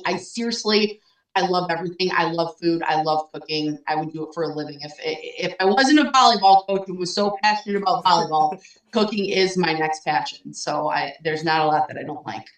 Okay. The final one is what is the third part of it was what food have you never tried that you wish you could today? That I've never tried. I mean, I'm going to be more broad with things, but just international food in general, because I have all these international players and they always are talking about food that their grandmas make and the food that their moms make. And I'm always like, show me a picture because I don't even know what you're talking about, And then they'll explain it to me. And a lot of my players from Greece, the food that their parents make, oh my God. I don't even know what it is. I don't know what's in it, but I'll take it. I really want to go to Greece and just eat my way through the entire country. I went to Italy last summer and it was absolutely amazing. But Greece is definitely their food, their culture is definitely something that I want to try a lot of. So I can't be specific on it, but anything I'm up for. Sounds good. Final question from you, Allie, is what? All right. What? Let's go in the entertainment route again.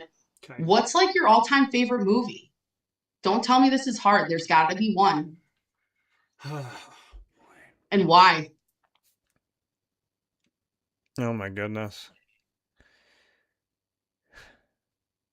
I love so many different genres that it leaves me thinking of like this one Three? for comedy, this one for action. Yeah. Okay, give me your actually, I'm really interested. What's your favorite comedy? And then let's go with one other favorite in a different genre. Okay.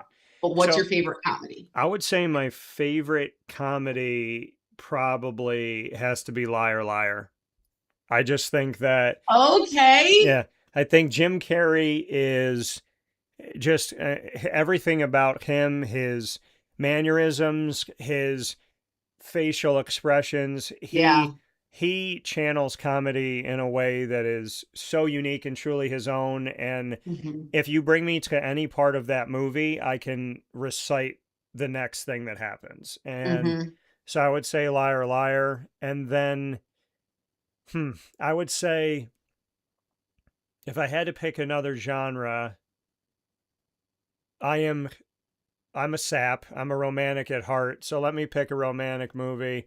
I would say, because I'm not afraid to do it, and I want to do this on the show so that other men can stand up for romance. But I'm going to say that my romantic movie that I would pick, has got to be, oh my goodness, I'm going through a few in my head right now.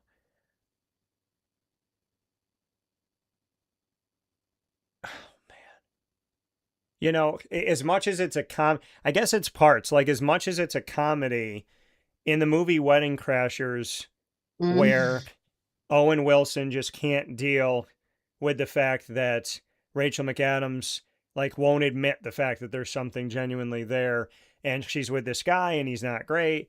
And Bradley Cooper, and he looks at her in the church, and he's just trying to, like, keep it together, but he can't. And he says, you know, God, I miss you. And he's trying to talk to her. And he says, well, you just wait a second. Like, I'm trying to talk to you, and you keep walking away. And he said, I'm not asking you to marry me. Not right now. I'm just asking you to take a walk, take a chance. Yeah. That hit me some kind of way. That hits hard. That's such a good movie. Ugh. Yeah. That's such a good movie.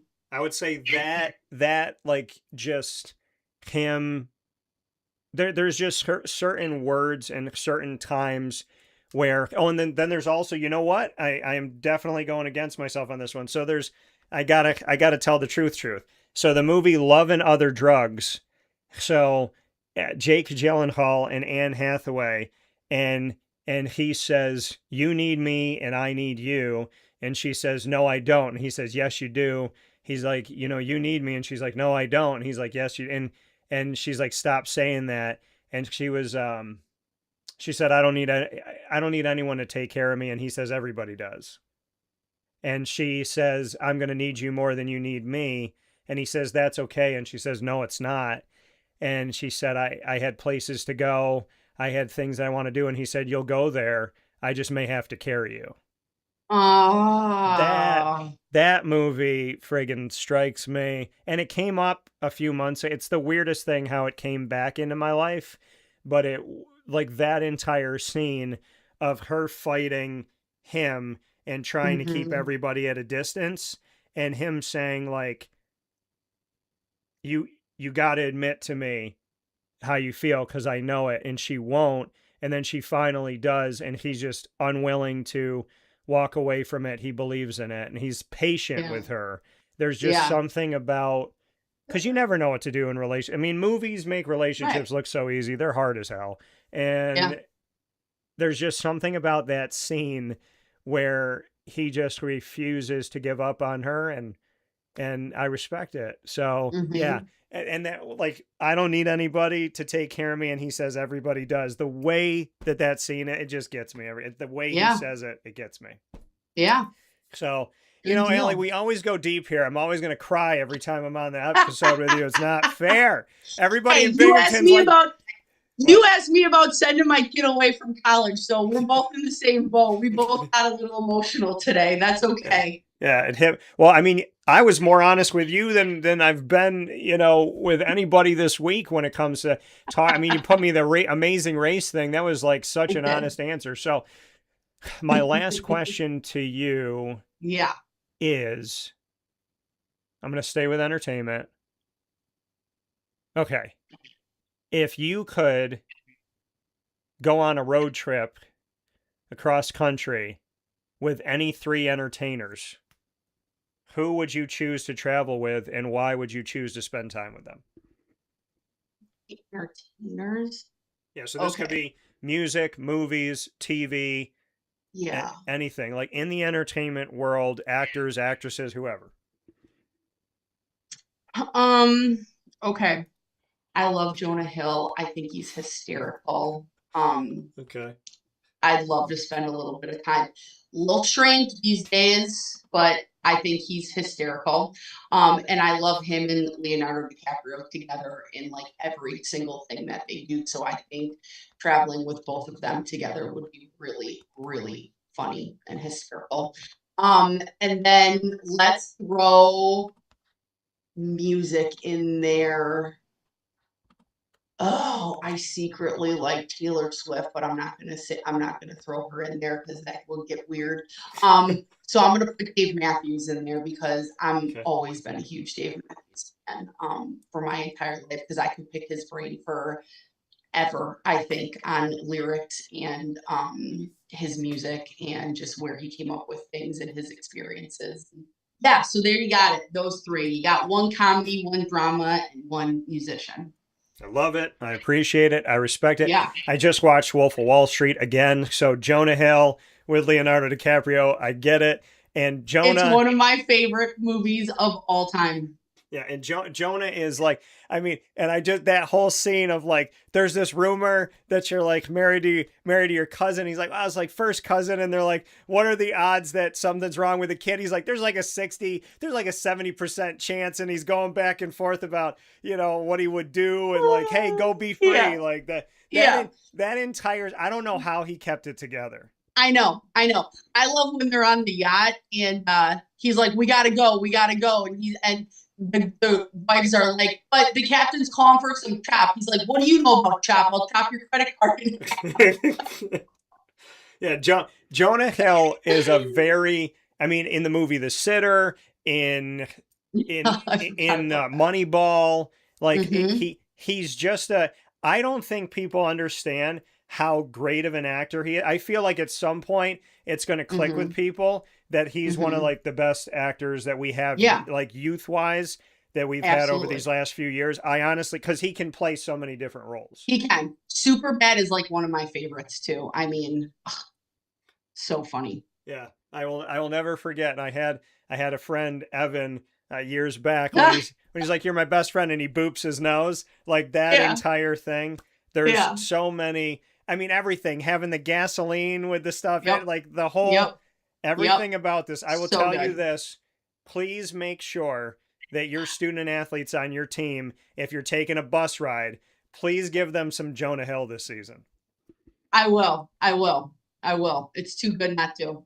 So with that being said, Allie Yaeger, breaking down the house, just shutting it down here, as she always does. Bearcat Breakroom, Binghamton women's volleyball head coach. Go and see them this 2026 season. They will be on the road this week in Toledo. They will find you at home this season for the first time for the Binghamton Invitational, September 10th, 11th, and 12th in Vestal, New York. We look forward to seeing you out there for a Thursday night match, a Friday night match, and a midday match on Saturday, September 12th. Allie, as always, thank you for your time. Thank you for the positive energy. And thank you for always keeping me on my toes, not knowing where the conversation. Absolutely. I didn't know I could talk Big Brother today. I didn't know that was going to happen. So thank you for I'm your girl.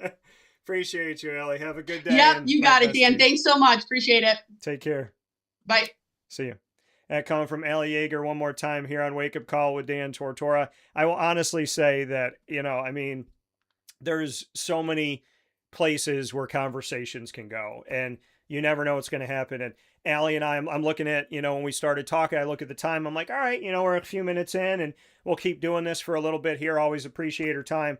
And then it goes, to an hour because she just is. I mean, she's a great guest, awesome person. If that doesn't make you want to go see the volleyball team, I don't know what will, because it's the energy, it's the positivity. And that's what we do here on the show. We talk about a little bit of everything so that I can humanize these people, right? If you're a Big Brother fan and you know nothing about volleyball, you enjoyed that conversation with Allie Yaeger. If you're a parent, you enjoyed that conversation with Allie Yaeger.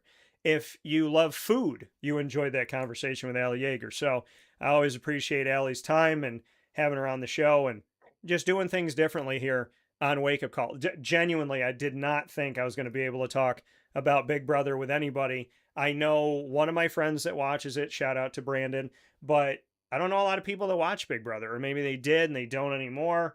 Mel, up in heaven, I'm so sad that you passed away, but I know that you're watching Big Brother. I know that you asked God for a recliner and a television so that you could watch Big Brother, and I know you're watching this season from up in heaven. I don't know how it works. I don't know if God lets you speed ahead, probably not, but I know that you're definitely watching it, and I miss you, Mel. But yeah, I mean, Brandon and Mel are the two people I always talk to about Big Brother. So Allie surprised me. I thought, if you know Amazing Race, then maybe you know Big Brother. I had no idea she was watching it. I had no idea she was all caught up this season. So I'm a few episodes behind, but I definitely know that I'm with Devins and D in the house. I am absolutely not with Haley in the house. And there's certain people that were bullies in the house, Haley being one of them. And I'm happy that, some people are out of the house because I don't like bullies. Anybody that knows me knows that there's a way that you handle yourself where you can stick up for yourself. You can be passionate, but don't be a jerk. And people say they don't know the line. You know the line, because it's funny how people don't know the line of being a jerk when they're being a jerk, but they always know the line when it crosses toward them. They always know when someone's being a jerk to them, but they don't know when they're being a jerk to someone else. I don't believe that. If you know the line when somebody crosses yours, then you know the line when you cross it for somebody else. And that selective memory or selective care is ridiculous. You got to treat people the way you want to be treated. And it's amazing to me how people can always see when there's a shot in their direction, but they can't see the shot that they're sending to somebody else. And I don't believe it. You got to be honest with yourself. So let's be good to each other. Let's be positive, and let's not be hypocrites. It's a horrible thing to be. We'll take a step aside for a fast break here inside the Great Lakes Honda City Studios. We'll come back with the ingredients to success in just a few minutes. This is Jim Dispenza, owner of Game Point Sports Complex. You hear the same story across any sport that kids play and any sport that adults play. There's never enough places to play. That was definitely true with volleyball, definitely true with basketball. Could be cheerleading, it could be field hockey, which is what we're seeing now. Every sport has a lack of places to play, and I think Syracuse in particular is a place where it's really bad. Despite the fact that we've got a lot of athletic talent around here, we just seem to have not enough places for people to play, and they're going to different places. They're going to Rochester, they're going to, Buffalo. They're going all different places because we don't have a place here, and I felt like that should change. This was a long project from planning all the way through execution to opening the doors. A lot of work went into it, obviously, a lot of money, a lot of resources, and the dream always was kids being in the gym, having a good time. And I've always felt like sports is the most unfiltered joy that you can observe with people, that people can experience, because it is fun, it is a sense of accomplishment, it's all of that wrapped into one thing. And so watching kids going up and down the court with big smiles on their faces has been just amazing experience. I'm looking forward to years to come of that same thing. We've taken the time to invest in multiple sports, and then what we're finding is the mere fact that we have a large, clean, well-lit space has opened a lot more doors for us beyond basketball, volleyball, pickleball. Now we're having some interest from cheerleading. We've got girls field hockey coming in, and then also there's quite a bit of room for spectators. We've got bleachers, we've got benches, we've got a concession lounge where people can get food and drinks. We're going to have multiple sports going at the same time, using every square inch of this place for what it was conceived for, which is basically people to come in, have a good time, in the sport that they prefer. We manage each situation differently. Everybody has different ability to afford different things. Some are bringing 10, 15 people, some are just 2 people. I've had a lot of situations where it's a father shooting around with his son, it's a mother playing pickleball with her daughter or with her son, and in those situations come up and we work with people, and that's allowed us to have groups from 2 people up to 30 people and have some flexible pricing behind it. We're an organization that is here to work with the community any way we can, and I guess part of it is just making sure that we have the flexibility to put together a plan that makes sense regardless of the size of your group. So in order to book time, the best option is to go to our website, gamepointsports-syr.com. You can click from there and sign up for events, sign up for your own particular training, sign up for birthday parties, all of that.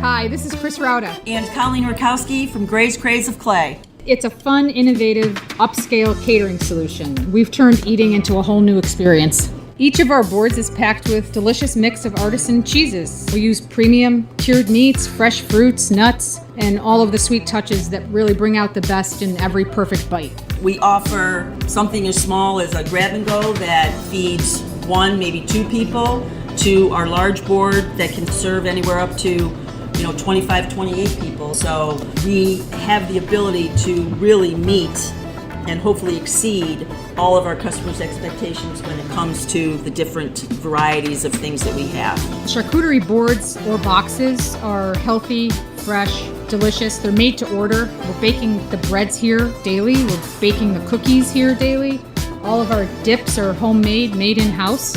All of our spreads are all made in-house. When you open that board or box that we have delivered or you have picked up, we want you to know that it was made with care and designed to completely elevate your event, celebration, or meeting. We've catered parties and events for up to 300 people. So if you're walking in to grab something for lunch or something for date night or movie night, that's great too. Our events go from you eating in the car on the way home to a catering event in a rehearsal dinner or cocktail hour or party. When we do, again, know what the event is, specifically for a wedding, we like to schedule tastings so the bride and groom can come in and see what we have to offer, and we can then, as we talk, to try to understand what they're looking for, what the venue's like. We do like to have that one-on-one interaction when it comes to catering bigger events. Our address is 4599 State Route 31, Suite 5, in Clay, New York.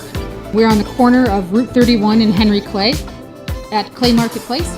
You can order on the phone by calling area code 315-409-4171 or online at grayscraze.com/clay-ny. Come visit us at Gray's Craze of Clay, New York, where we want you to celebrate everything. Hey everybody, this is Rockney Roberts from Willow Rock Brewing Company. We are here in Cicero at the Willow Rock Pizza Pub. And I'm Kevin Williams, also from Willow Rock Brewing Company. Happy to be here and happy to be partnering with CNS and Dan Tortora. You want some place where you can feel comfortable and hopefully ingratiate yourself with the community. And Kevin, he grew up right down the road from here. I grew up in Brewerton, so not too far away.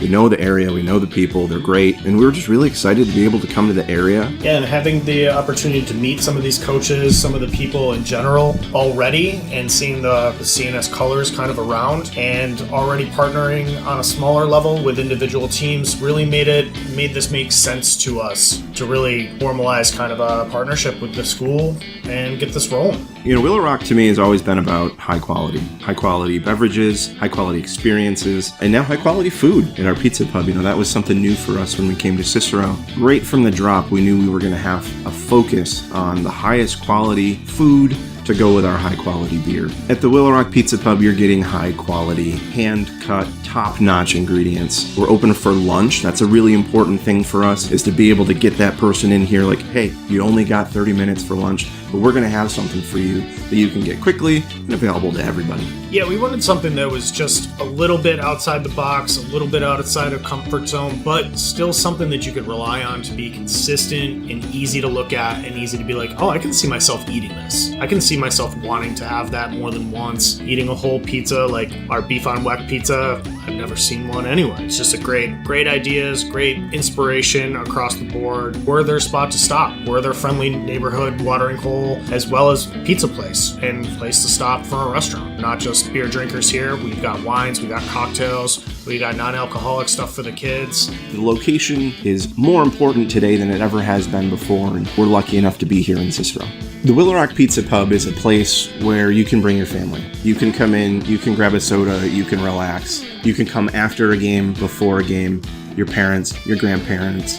Our goal is to make sure that everyone's comfortable here. We want students, we want athletes, we want your coaches. It's going to be a good time. So come here, enjoy the high quality food, high quality beverage that we're going to offer to everybody. And hey, go North Stars. We're so happy to have the North Stars. We are very much a kid-friendly establishment. We have tons of space outside for everybody to be playing outside, as well as listening to live music, enjoying some pizza. The Willow Rock Pizza Pub is open 6 days a week here in Cicero. That is Tuesday through Sunday. And our website is willowrockbrew.com, and our socials are at Willow Rock Brew. So find us on the net, find us in person. We'll see you soon.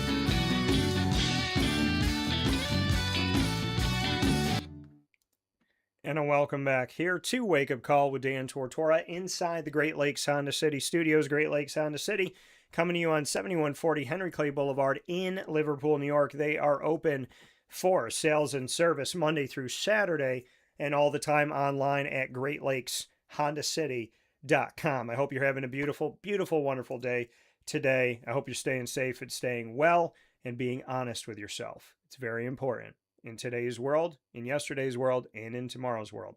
Let's jump into the ingredients to success, proudly presented by the wonderful team at Avicolli's, the ingredients to success, here with you every Tuesday to round out the show, presented by Avicolli's. Avicolli's has these fantastic pizza slices. They also have what I got with my dad a couple days ago, tortellini with vodka sauce, chicken. That's what I get. They have the garlic knots that are absolutely fantastic. And of course, the grandma's pie. Can't go wrong. The Italian wedding soup. Fantastic. Avicolli's is open 7 days a week for lunch, dinner, and drinks. Of course, drink responsibly and only if you're of age. Head out to Avicolli's today on 7839 Oswego Road in Liverpool, New York. Let them know the DT sent you. If you'd like to order takeout, delivery, or catering, call 315-622-5100. That's 315-622-5100. And of course, you can go to myavicollis.com. That's my AVICOLLIS.com and order online today. Today's topic for the ingredients to success: keep going when you trip. Keep going when you trip. It's hard. It's hard, but you got to keep going. You know, there's a song that keeps coming into mind for me, and is by Jhené Aiko, where she just sings, you got to keep going. You know, there's just something about, you know, you got it. And she said, you know, life can get hard but you got to keep going. And you got to keep going when you trip. You know, here's the thing. This is what I learned about life. No matter how good you try to be, no matter how grown you try to be, no matter how much you try to learn from your mistakes, no matter what you try to do to be the best version of yourself, you're going to trip. You're going to trip. And it's the people that stick by you when you trip. Because you might frustrate them, you might bother them, but when you trip, it's the people that stick around. Because, and I will say this, I'm not perfect. I grew up a worrywart. You know, I was paranoid. I was worried about all types of things. My grandfather's passed when I was 6 years old in 92 in the same year. And I think it really affected me. And I went into therapy to, you know, talk about kind of the bad dreams I was having. And I'm being very transparent with all of you. And I'm sure people can make fun of me for this, but I'd rather be myself than be anybody else. And when I was a little kid, you know, you're learning about life and death. around the age of 6. That's what I was told at the time. I was 6, 7 years old. And so, being that age and having 2 people extremely close to you pass away, I thought everyone was going to die. I thought everyone was going to leave me. And a fear of abandonment started. This fear of, I'm going to wake up one day and somebody's not going to be there, either because they died or they just leave or whatever it may be. And, I think people, it was struggling. It was tough. And I know I carried that for a while. And I know that fear of losing something, kind of stuck with me, still sticks with me. So you get older and you go to school and you try to be nice to everybody and you get bullied. When you're not hurting anybody, you're not bothering anybody. Then you go into the professional workforce and you get bullied. Not because you're trying to hurt anybody or bother anybody or step on anybody's toes. And, my whole life has been like that. I sit in the front row, I raise my hand. That put a target on my back. I go to a radio station and I call all these guests and I build these relationships and these connections, and I get told that I'm not supposed to be calling those people because those are the A-list people and I'm not the A-list broadcaster in the building. Well, I don't dim my light to make somebody else feel like they're shining brighter. So I have spent my whole life wondering, how people can treat people poorly, how people can be mean to people, and how people can just walk out of somebody's life like they were never even there. Because it's not what I would do. And I stay. And if I care about something, I will stay. I'll tell you, one of the hardest things that I've ever had to do in my life is show up for this show. Not because I don't love my show, not because I don't love my career, but there are things that have gone on in my life where I just wanted to stay in bed all day and cry. And it's a lot of different things. Different moments in my timeline where I just wanted to hide from the world. I wanted God to just take me up on a cloud, hug me, talk to me, give me my answers that I couldn't find. And I get up in the morning and I turn on the show and I do the show. When I want to cry, when I want to be silent, when I don't feel like I have the energy, when I don't feel like I want to just put on a smile. But I always show up. And that's what I mean when you keep moving when you trip, is that I'll always show up. I think one of the easiest things to do when something gets hard is to run. When something is big, you run. When you don't want to lose it, you run. You leave first so it doesn't leave you. And I don't run. And I think that's why I've gotten hurt a lot in my life, because I face the tough stuff. It sucks to go through it, but I don't know how to do anything else but to face it. I can't run from it. So I show up. I show up in relationships. I show up to work. I show up in friendships. I don't like confrontation. I don't like hurting people. Even if they've hurt me, I don't like hurting people.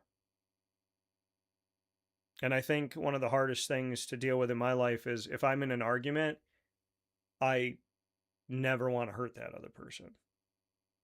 I could be talking to my mom. I could be, talking to a stranger. I could be talking to somebody that I know has no respect for me. And I still don't want to hurt that person. And the one thing that gives me peace at night when I don't know what else to say to myself is that I lead with a pure heart and good intentions. I always do. Even when I trip, even when I worry, even when I doubt, even when something from my childhood comes up, even when I have a tough moment, even when I know I'm so much better than how I'm acting, I always lead with a pure heart and good intentions. If you really dig down to the root of me, I am terrified of losing things that matter to me, losing people that matter to me. I'm terrified because I know how deeply I love and I know how much I care. And I so much in this world want to share that with somebody. And I can't do anything halfway. I can't. I either jump all in or I jump all out. But I can't, nobody can ask me to be 70% in or 50% in. I said that to a business one time. They said, we're going to work with you and we're going to work with this other guy. And we're going to split it 50-50. And he's going to do this and you're going to do that. And I said, no, thank you. I said, give him all the money. Give him 100%. That's what I said. I said, I can't do anything halfway. I can't do anything attached to somebody else. The way you want me to do this, we're both representing you. So it looks like we work together. And the optics of it is he's a totally different person than I am. He runs his business totally differently than I would. And I don't want to be attached to that. So either you have me and the way I do it, and I give you 150 million%, or you work with him and maybe he gives you 150 million, but I can't do part of this job. I got to do it all. It's like hiring a CEO and saying we're going to have two. And you know that no matter what, that person's going to want to lead differently than you. They're going to want to do different things. And I said, you know what? It's either him or me. And you know what? Give it to, and I actually said, give it to him. He doesn't know this and he's probably never going to know it. And even if he did, I don't think he would believe it. But I said, give it to him.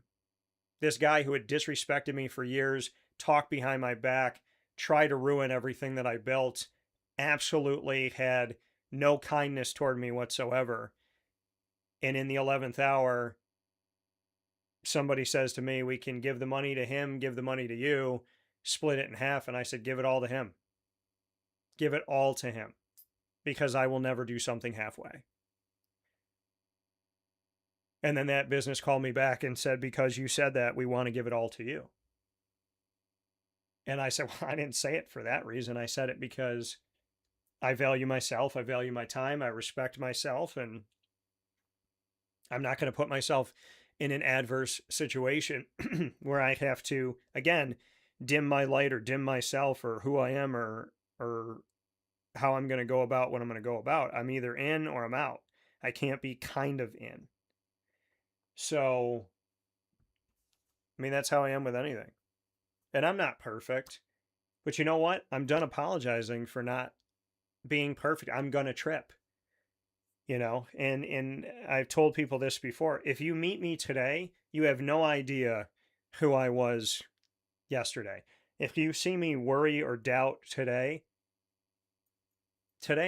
I'm going to do it a few times in a month. I used to do it every day, multiple times a day. I couldn't talk myself out of it. I couldn't work through it. I didn't have the tools. Now I do.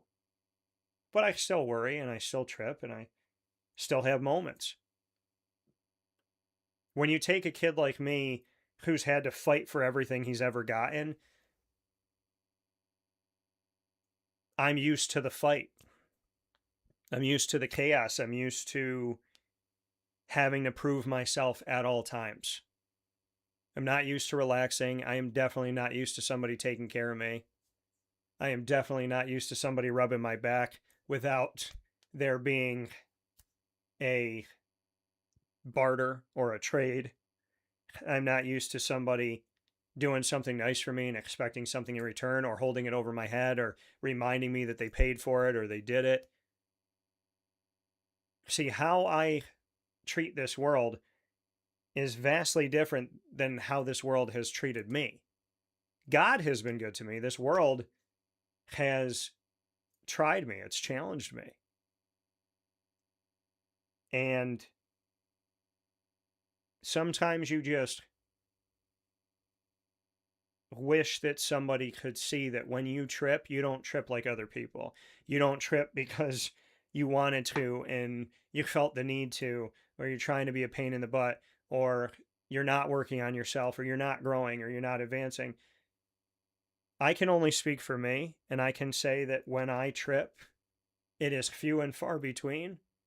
And it is usually coming from a place of really trying to grow through something tough. When somebody trips with me, I always look at the person that they are and I give them grace. I never knew what the word grace meant. I didn't know what the word grace meant 3 months ago.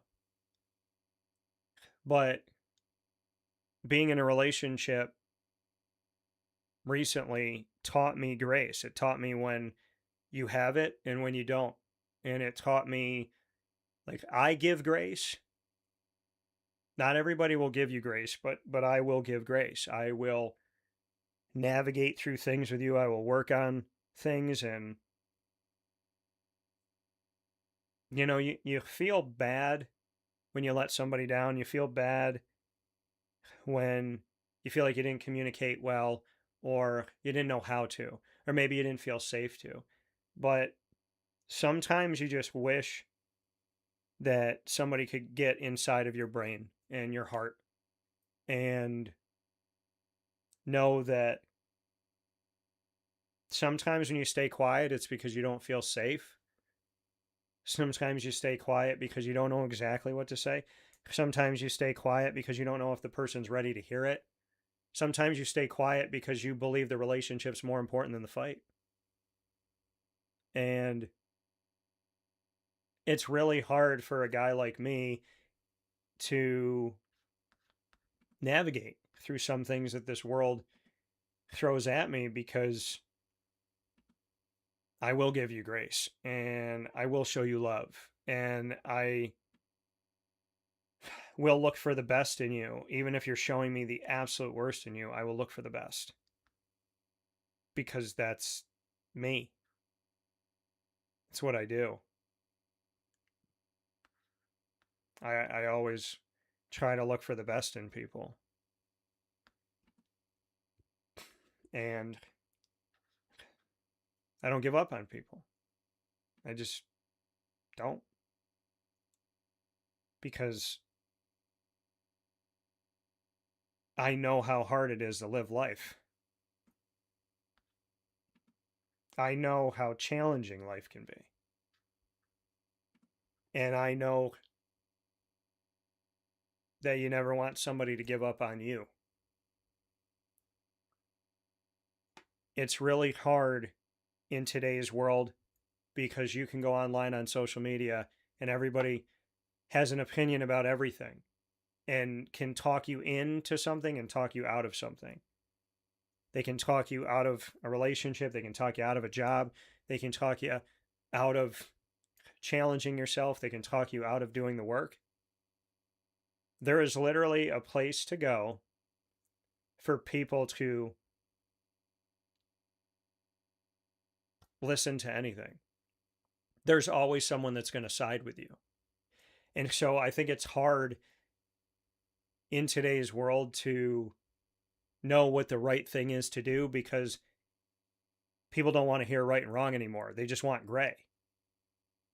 It doesn't have to be right. It can be right to them. It doesn't have to be wrong. You know, and to me, when people say, why do you believe in God? It's because who else is going to tell me right from wrong? Who else is going to really know? I mean, I can go on Instagram right now and I can go to Reels and I can have Reels defend me and tell me that what I'm doing is right when I'm 100% wrong. I can literally find anything I want to make me feel better about myself. Whether or not I'm doing something kind, good, challenging myself in a good way. And we're taught in today's world that there's options. There's always options. There's always a place to run to. It is so hard to have genuine friendships, romantic relationships, and really feel valued in today's world, because we're just taught to be selfish nowadays. We're taught to be selfish. We're taught to be inner focused. There's a module for everything. There's a lesson plan for everything. There's steps to take for everything in life. The things in life that love cannot be explained. It cannot be explained. It is the strongest power and the craziest thing and the most debilitating thing that you will ever experience in your life. It is one of the hardest things to go through. We want to have love. We want to be in love. And it is one of the most terrifying things that you will ever experience in your life. And we go online for somebody to tell us what love is. We go online for somebody to give us the pointers and the way to do it.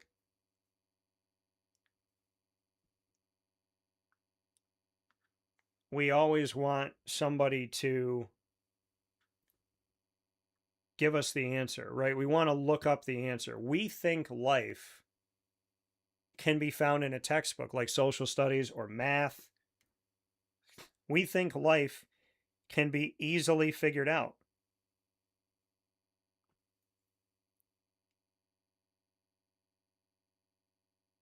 And sometimes I wish we were cave people again. Sometimes I wish technology was never created.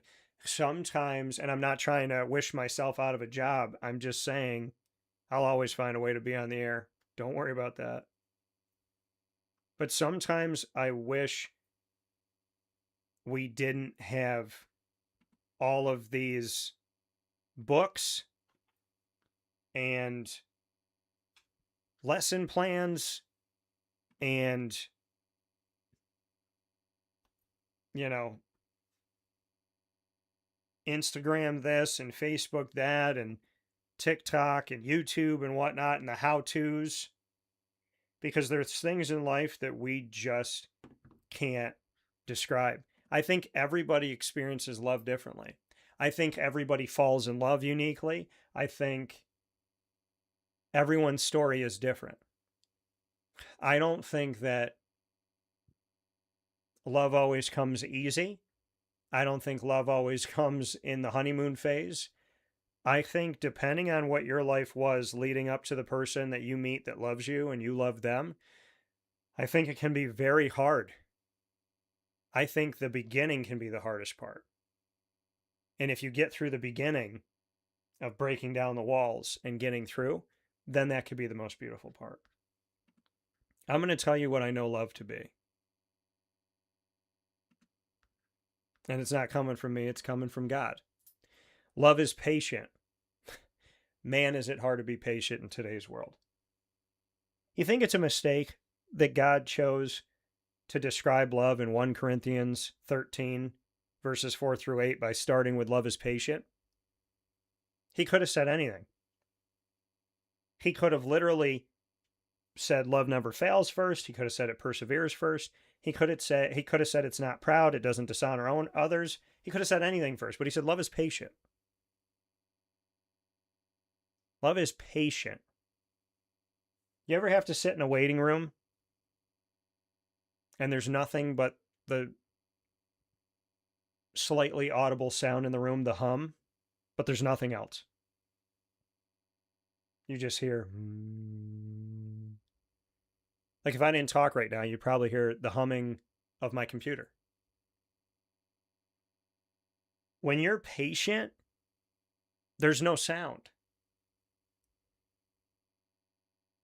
Faith comes from patience. Trust comes from patience. So love is patient. Love is kind. You ever been mean to somebody you really care about? You ever run away from them instead of facing it? You ever kind of just lost control and realized that you were really mean in that moment, but instead of apologizing, you just run because you can't believe that you weren't kind to a kind soul? You know you hurt somebody more by running than you do by saying sorry. So many of us are afraid that we're not going to be good enough. We're going to mess something up. You know how hard it is when you're trying to have a relationship in today's world and you're both afraid you're going to mess up. That fear is because you know there's parts of you that aren't healed. There's parts of you that you might not like. There's parts of you that you think might push somebody away. And you're worried that those are always going to, like they always have, rise to the surface. You know your weaknesses, you know your sore spots, you know your buttons. And you know if that person pushes those buttons, the person you become.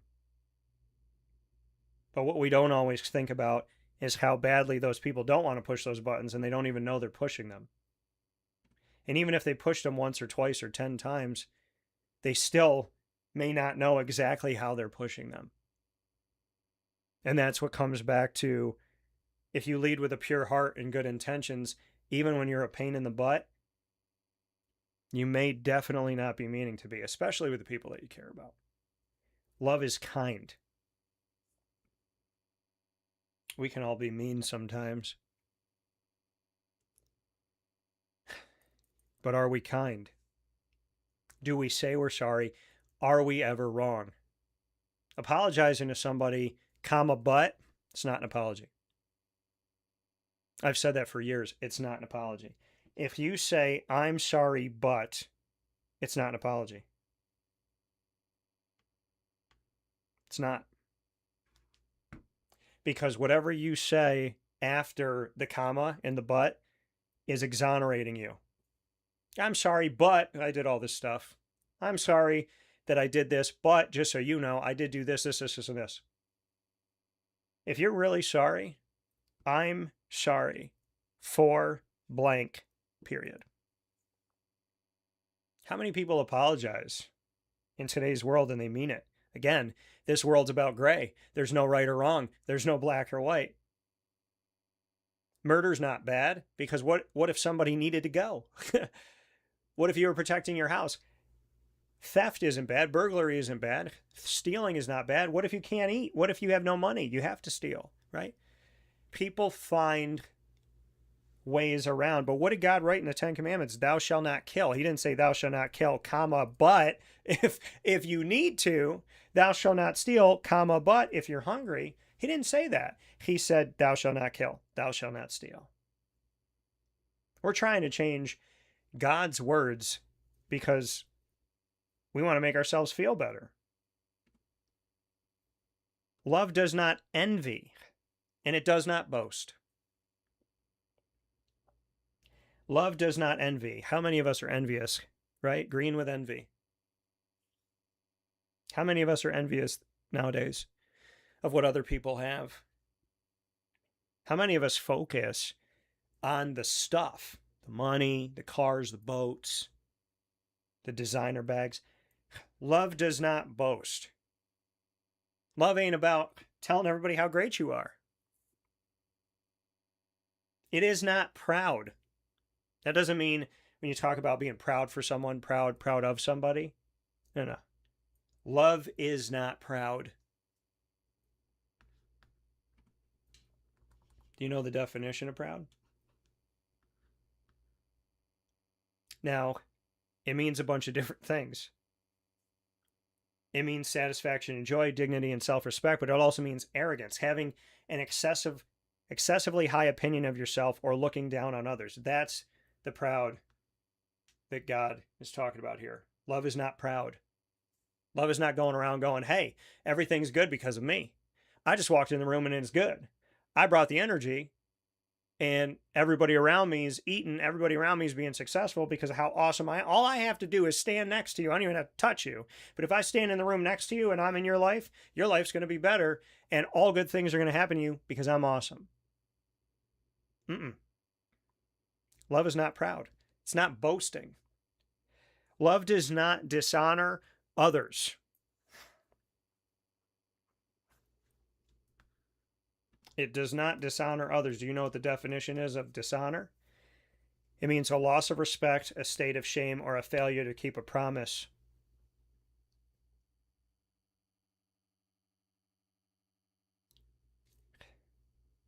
You don't dishonor other people.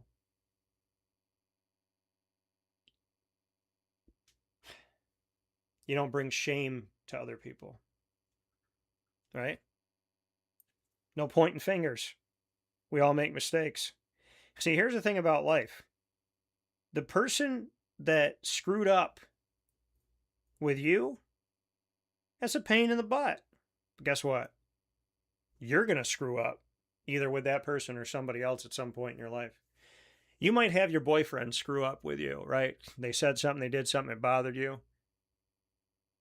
But you're going to screw up today with your boss or tomorrow with a friend. You're going to be wrong somewhere. So you got to watch how you treat people that screw up with you, right? That hurt your feelings. What does the Our Father say? Forgive us our sins as we forgive those who have sinned against us. We are literally saying to God, I want you to treat me the exact same way I treat other people when they sin against me, when they hurt me. So God, however I treat somebody who sins against me, treat me the exact same way. So if I get them back, get me back. If I'm an eye for an eye, be an eye for an eye. If I don't forgive them, don't forgive me. If I hold a grudge, hold a grudge with me. If I hurt them, hurt me. You're literally telling God to treat the person that hurt you. You are telling God to treat you the exact same way you treat somebody else that hurt you.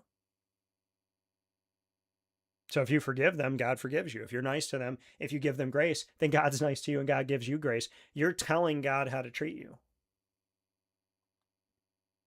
Love is not self-seeking. How many of us are selfish in love? How many of us are looking out for ourselves in love? But love is not self-seeking. So, do you make sacrifices? Do you do for others? Or do you just expect it to be done for you? There is a selflessness to love. This is how I get hurt a lot. I'm always willing to drive and let you be in the passenger seat. I'm always willing to come to you. I'm always willing to do for you. If it's your birthday, I'm going over the top. I'm thinking about what would I want somebody to do for me, and then I'm doing 10 times that. When you're having a bad day, I got your back. If I'm having a bad day and you're having a bad day, it's about you first. If I'm struggling and you're struggling, it's about you first. If my legs hurt, but your legs hurt, I'm going to carry you. Even if my legs hurt. If you hurt my feelings, I'm going to still look for the best in you.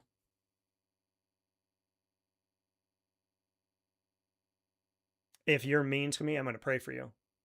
If you walk out on me, I'm going to pray for you. If you hang up on me, I'm going to pray for you. And you're never going to know those things because I'm never going to tell you those things. The only time I've said any of that is when somebody goes, you don't do anything for me. And then something inside of me would feel the need to defend myself. Now I don't. Now, hey, okay, there's things that I've done for other people that they're never going to know. Because I didn't do it for them to go, oh, wow, he really does care about me. I did it because I wanted to do it. I did it because in that moment it felt like the right thing to do. Love is not easily angered. Man, I don't like to yell. I used to. Nowadays, I've had moments. Where I yell. I have. I've had moments where I get frustrated, but it takes a lot to get me there. I don't yell the first time. I don't yell the second time. Maybe if you keep yelling at me, eventually I might be louder, but I don't want to be. I don't carry the same anger that I used to carry. I don't yell the same way. The confusion, it's more confusion for me. When I raise my voice, it's more out of angst and fear and the desire to stop whatever's happening because the person that I'm arguing with, I love, I care about, and I do not want to cause pain. So I'm not easily angered anymore. Love keeps no record of wrongs. I can't remember a fight that I had the day after I had it. Not because my memory sucks, but because I don't want to hold on to whatever happened that made me angry with you. I don't want to hold on to it because then I can't love you today. I don't keep a record of wrongs because what good does it do me if you hurt me on August 25th and I go, before we talk about what you did today on August 25th, I want to talk about what you did on August 24th, on August 19th, on August 11th, on May 26th, on February 4th. If you keep a record of wrongs of every time somebody's hurt you or bothered you, how would you like it if somebody did that with you? How would you like it if every time you tripped, somebody reminded you of every single time you tripped? Is there anybody on this planet that wants to be reminded of every mistake, every bad point, every time they weren't their best version of themselves? I don't think there is a person on this planet that wants to be told of every single thing they've ever done that has hurt somebody, that has been a wrong. And we may not like the terminology right or wrong, but this is God's words, not mine. We keep no record of wrongs. What is a wrong? A wrong is when we've hurt somebody, when we've done something that has felt negative, not good.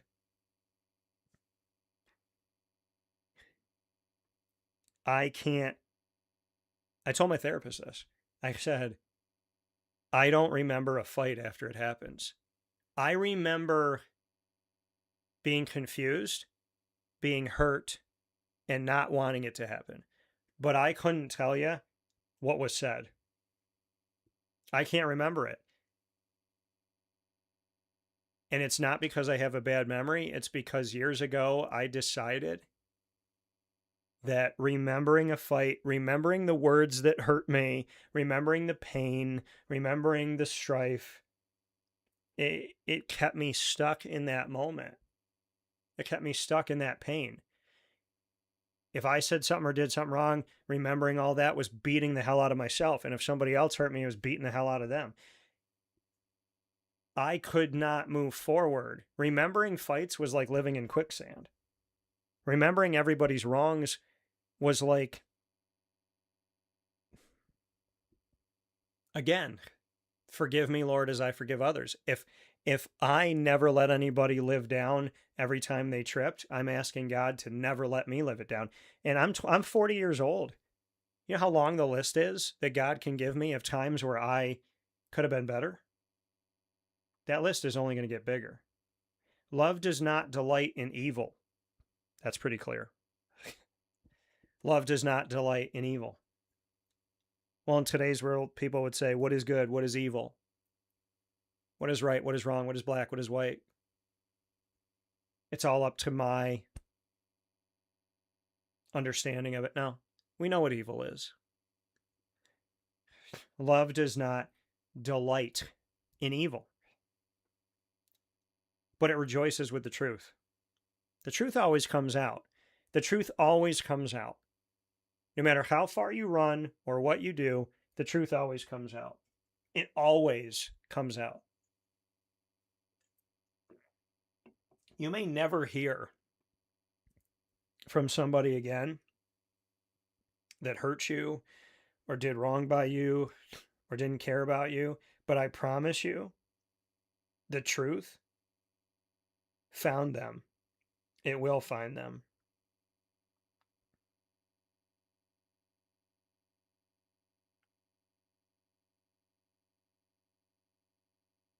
The truth will always, always, always come out. And the sad thing is, most of us will never know when somebody experiences the truth because they'll never tell you. Ego is such a big thing in this world that people will detach and run and be silent and refuse to try, because then they would have to admit that they did something wrong, they did something hurtful, or that it was their fault why something happened. Most people will run from the fire. I will run into it. I will always tell you when I'm wrong. I will not tell you when you're wrong that it's my fault. That's what I won't do. I've been in relationships where I apologize for myself and then I apologize for them. I won't do that anymore. I'm not sorry for your mistakes. I'm not sorry for your hurt of me. I'm not sorry for the decisions that you made, the thoughts that you had, the actions that you took, and the words that you said. I will never again apologize for somebody else's sins, because that's not fair and it's never going to teach them anything.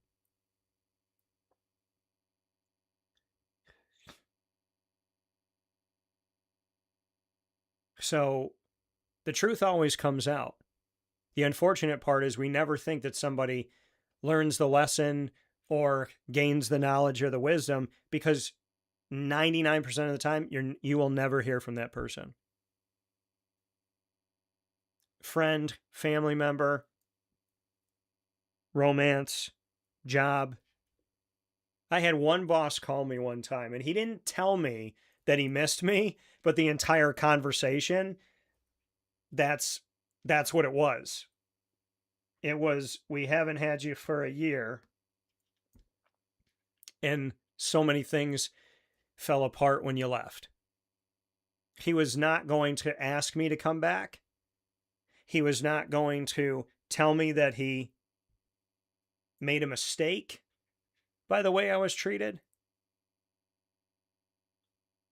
But he called to say, when you walked out, we lost a lot.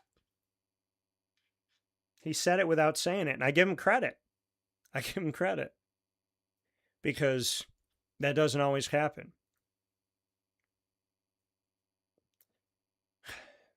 I've dated for, let's say, 20 years. A little bit longer.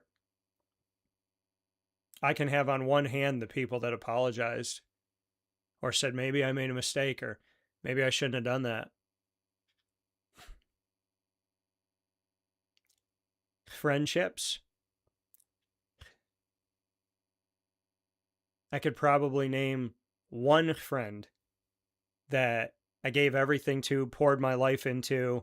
They left my life, and then something bad happened in their life, and I felt the need to reach out to them and be there for them because I still love them regardless of what they did. And that friend decided, like, okay, maybe I want to be back in your life again.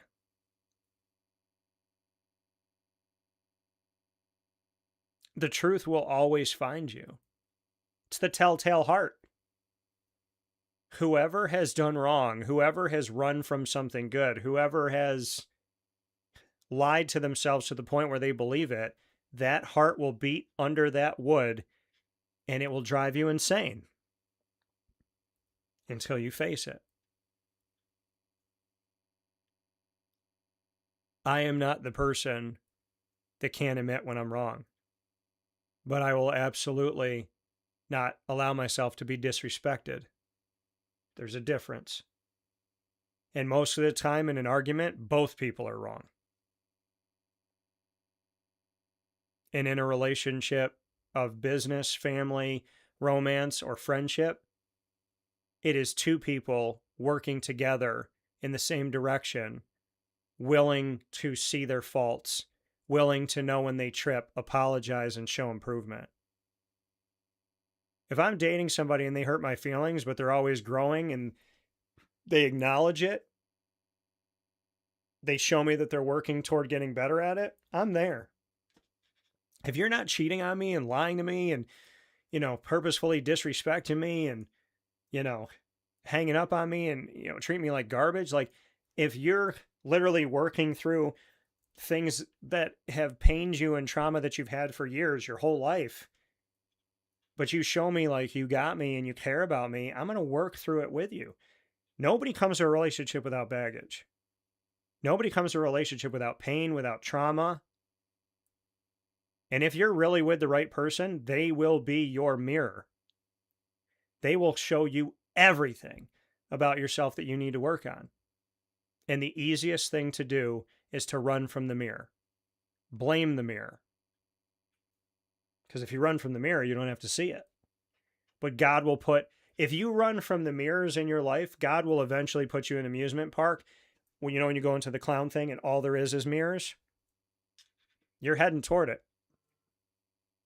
And to me, I'd rather face the one mirror than face the clown's room of mirrors. Love always protects. Man, if I got in a fight with my girlfriend, like if I argued with my girlfriend and then we went into a bar and somebody disrespected her, I don't care how mad I am at her. Ain't nobody disrespecting my girl. I remember that with my dad. My dad and I butt heads. But there was this one time at a truck stop where this guy was swearing at my dad and disrespecting my dad, pointing fingers at my dad, acting like he was a tough guy. He was going to hurt my dad. I was 15 years old. I walked right toward the guy. I was like, nobody talks to my dad like that. And my dad and I had butted heads. My dad and I had had tough moments growing up. But you disrespect my father? We're not doing that here. So, love always protects. Even if I'm upset with you, I'm not throwing you in the trash. I remember this one time I was dating somebody and they got drunk to the point where it was embarrassing, humiliating, and really annoying. But I said to myself, you got to get her home to a safe place. Like, you want to leave. She doesn't care about your health, your well-being. She doesn't care about you. She doesn't care about your feelings. She doesn't care how she's treating you. There is no part of her that cares about you in this moment. But if you leave her here, she could get attacked. She could get abused. She could get kidnapped. She could get burglarized. You have to get her home. And the whole way home, she disrespected me. And when she got to where she needed to get to, she disrespected me. But I would have never forgiven myself if I had left her out in the community. Love always protects. That means when you piss me off, I still got your back. Love always trusts. It's one of the hardest things. Love always trusts. It always trusts.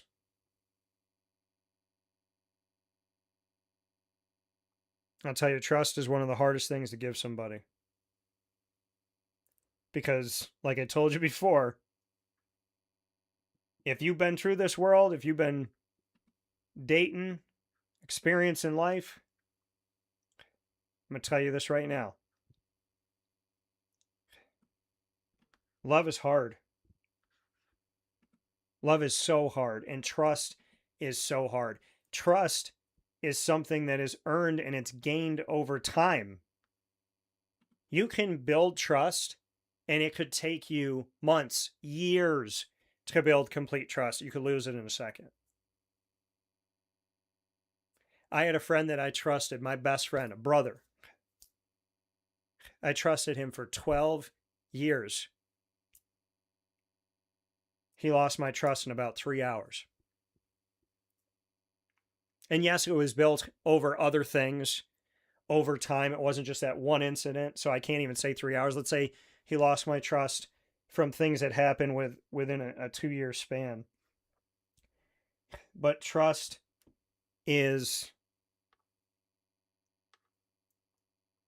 a difficult thing.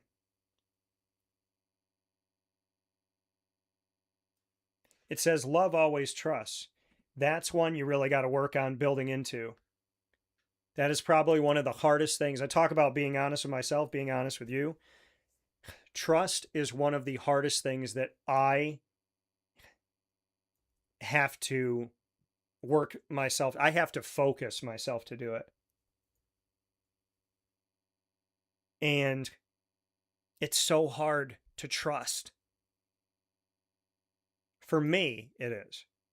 When I was a little kid, I used to trust everybody. I thought everybody was like the nicest person in the world.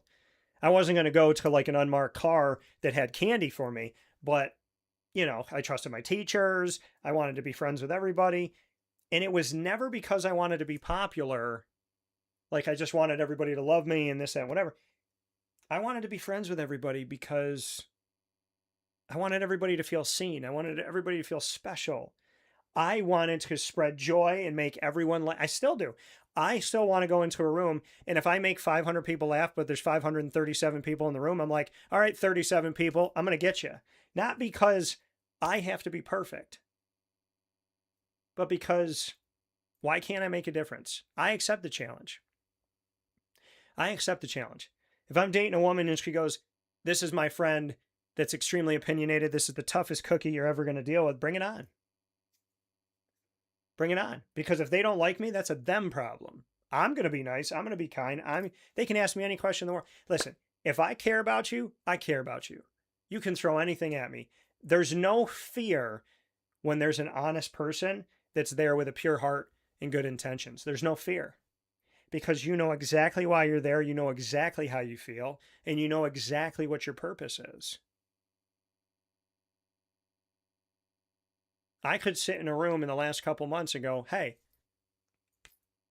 I got a hope and a dream that I'm going to marry this person.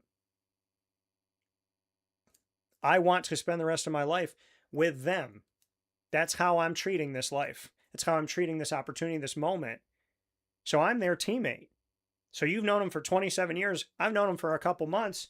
Bring it on. I'm going to show love and give love because that's me. You can always trust me. But I always struggle to trust on my side. I always do. I'm not going to lie about it. I've never lied on the show. I can't. Because I would come on the show and be like, I didn't mean that. I shouldn't have said that.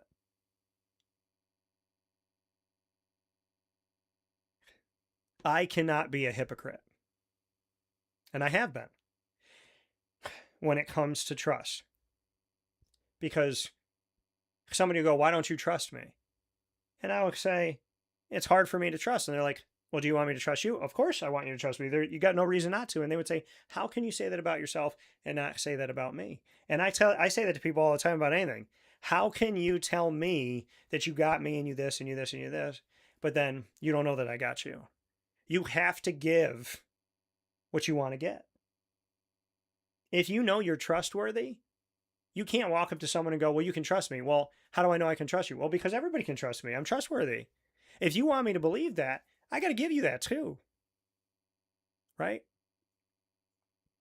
But if you toy with my trust, you can't be mad at me because I want to trust you. Trusting you will help me sleep. Not trusting you will keep me up. But if you want me to trust you, you cannot put me through tests and trials and tribulate. Like, you cannot be testing me to see, what does he do with this? What does he do with this? What does he do with that? If you want me to trust you, then you have to be trustworthy. Because part of the problem is I struggle to trust, but the other part of the problem is don't put me in places where I can't. I had one woman years and years and years ago. She wanted me to trust that she would never cheat on me. And then she would do things in front of me that looked like somebody who either was totally ignorant to their actions and words or that they enjoyed getting my skin to crawl. And at the end of it all, I realized I couldn't have trusted them. At the end of it all, they were still trying to establish that they were trustworthy when they've already shown that they weren't. Trust is a really hard thing because If you have ever been hurt before by family, friends, coworkers, colleagues, bosses, neighbors, spouses, significant others, then you know how hard it is to trust again. Because if we had our trust taken out from under us, pulled up like a rug, if you've ever had one experience of that might be all you need to struggle with trust. If you've been cheated on, you struggle with trust. If you had a parent that didn't show up for you, you struggle with trust. You struggle with trust. If you have someone that abandoned you that was in your family, you struggle with trust.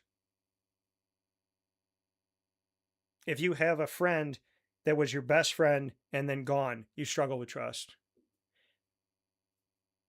Because if we've ever had a relationship that felt safe and all of a sudden it wasn't, all of a sudden that person was not who they said they were, you will struggle with trust. But they say that love always trusts, which is why people like me have to aspire to continue to grow and work on themselves, go to therapy, talk it through, pray about it, and daily focus on, if I am a trustworthy person and I want someone to trust me, I have to give them trust. And if they break it, they break it. But I cannot ask someone to trust me if I'm not willing to trust them. Love always hopes. There's a sign in my studio that says, hope makes the impossible possible. I stared at that sign more times than I can tell you. I've thought about that sign more times than I can tell you. My mom bought it for me when I moved into my first apartment. Dunmore, Pennsylvania, 2008. Or was it 2007? No, 2007. Love always hopes. It always believes that the impossible can be possible. Even when everybody tells you you're crazy for having faith in somebody else. You're crazy for thinking that it'll work out, that it'll all come back, that things will be okay. When you know that no matter what somebody tells you, you're going to believe what you want to believe, you have hope. You're going to believe what you want to believe. You have hope. And sometimes it makes you look crazy. I'll tell you this about love. Love will at some point in your life make you look crazy, stupid, ignorant, illogical, irrational, insane. Because those of us that believe in love, I truly believe, are challenged in our hope. I think every single one of us that believes in love is going to witness something that seems impossible that we believe is possible. Love always perseveres. It finds a way. Right? You can't run from what's meant for. What do they say? Whatever's meant from you, whatever is meant for you from God will chase you even if you run from it. But whatever is not meant for you will run from you even if you chase it. A lot of people get hung up in life of, well, if he loves me, he needs to come get me. Well, if she loves me, she needs to come get me. The ego, right? The ego. I'm not calling, he's not calling, so I guess we're never going to talk again. Here's where I'm a firm believer in certain things. If you're the person that walked away, then you're the person that has to restart the conversation. I would expect that of myself. I would. If I walk away from you, it is not your job to come and find me. It is my job to either keep walking or to turn around. Because you didn't leave. I did. Or vice versa. If I walk out and I'm like, I don't want to do this. Why am I walking away from the best thing that ever happened to me? I had to turn around. And I've done that. There's been moments where I've packed my bag, I'm getting ready to go, and I put everything down and I said, I don't want to leave. I don't want to lose you. I don't want to go. I don't know why I'm doing this. I'm sorry. Bags down. Let's talk. The person that walks is the person that then has to decide when to talk. I believe that. I've told people before, and I'll tell them again, I used to be the guy that stood in front of the door. When somebody said, I'm leaving, I'm going, I don't want to be here, I used to stand in front of the door, beg, borrow, plead. Now, I unlock the door and I step away. Because if somebody wants to go, keeping them is slowing down a process that's going to happen anyway. I don't want to go to sleep and wake up to a letter on my pillow. If you want to go, go. If you don't value me and what we have, then go. But if you want to be here, then stay. If you want to call and see if I still love you, call me. If you want to talk about something that's difficult, let's talk about something that's difficult. But when I care about you, when I love you, when I value you, I will be patient with you. I will not be proud. I will not dishonor you. I will not self-seek. I will not stay angry. I will not keep a record of your wrongs. If you ever want to know how I feel about you, and it's been a minute since we talked, call me up. I'll tell you. Love never fails. That's the last thing. Love never fails. It never fails. You know, I had somebody tell me recently, I don't like that you use the word failure. You're not a failure. And I believe that. And I shouldn't have used the word. Love never fails. It never fails. Your friends could tell you what they want to tell you. Your family can tell you what they want to tell you.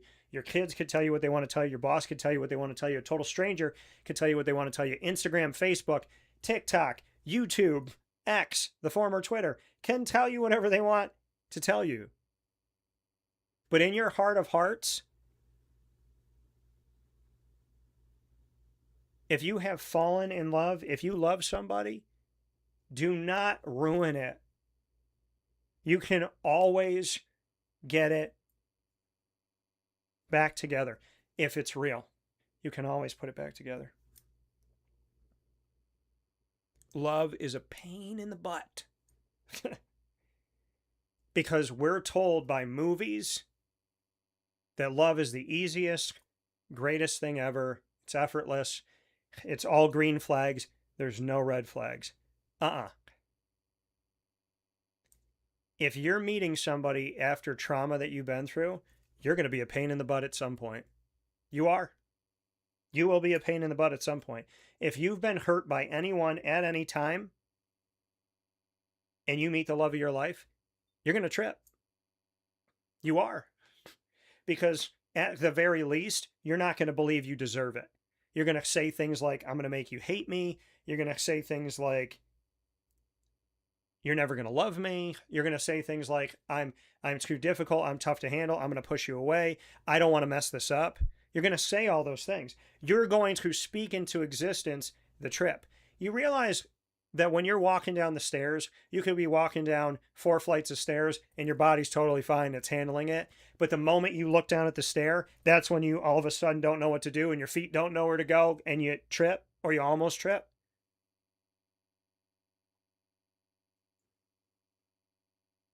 If you're ice skating and you think about, I don't want to fall, I don't want to fall, I don't want to fall, you're going to fall. So it's the head and the heart, right? The heart will tell you what it desires. The head will tell you every reason why you can't. See, our brains are logical. Love isn't. I remember a coach talking to me, or talking to the room, and he said, my wife, I had to ask, he's like, she turned me down. I think he said like 9 times. I remember my grandma and my grandpa, G-Mama and Pop Cavino. My grandfather would make excuses to walk by my grandmother. He was the foreman where she was working, and I think he was supposed to be on the total other side of the building, and he would make excuses to go and see her, talk to her, walk by her. He asked her out over and over and over and over and over and over and over again, and she kept saying no. And then one day she said yes. And what did my grandmother tell me after my grandfather passed away and she never dated again? She said, where do you go when you had the best? I said, Grandma, you're an amazing person. Why wouldn't you date again? I know you love Grandpa, but you haven't dated in 3 decades. She said, where do you go from the best? If you have the best, what else could I possibly have? If I had the highest, I can't go higher. What do people do in today's world? Their husband dies, their wife dies, and it's like, all right, I'm going to call her best friend now. All right, I'm going to go after that guy that lived down the street that I kept looking at when my husband was alive. We're always looking to the next thing. But what if the thing you have right now, or what if the thing you were willing to lose, what if the thing you just let go of is the best thing?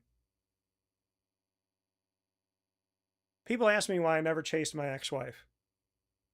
It's because I knew it was over. I knew she didn't love me. I knew that she was not my teammate, not my partner, and she was never going to be. And it wasn't from one moment.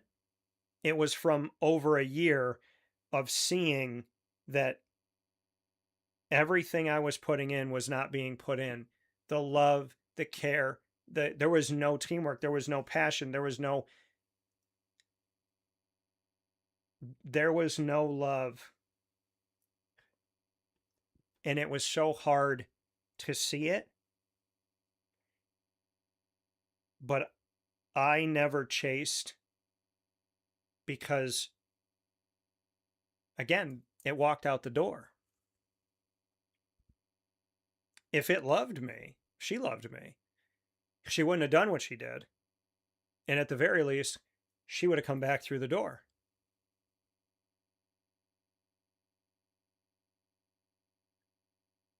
And that's not me being stubborn or having an ego. It is my belief. If I walked out the door, it's my job to turn around. I believe whoever goes out the door is the one that has to choose if they come back through the door or if they don't. I think most of us are afraid when we know we're wrong and we walk out, or we figure out we're wrong after we walk out because we got the adrenaline running and pumping and we feel good about ourselves and screw everybody else. And I'm the biggest, I'm amazing and I didn't do anything wrong and I never do. And you walk out the door and then someday you realize that was not the door to walk out of. Most people won't go back because they're afraid the door's locked.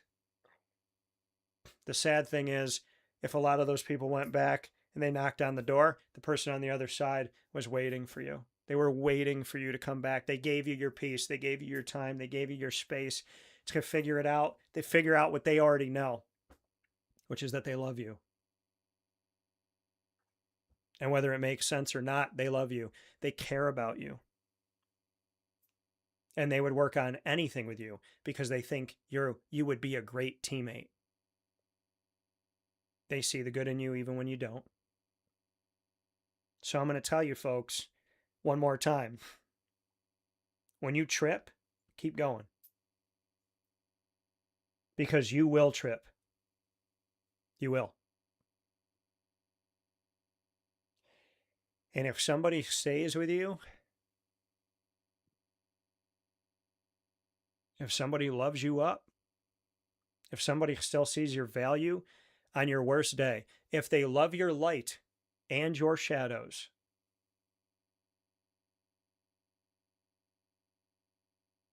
what do they say about love? You got to take it all.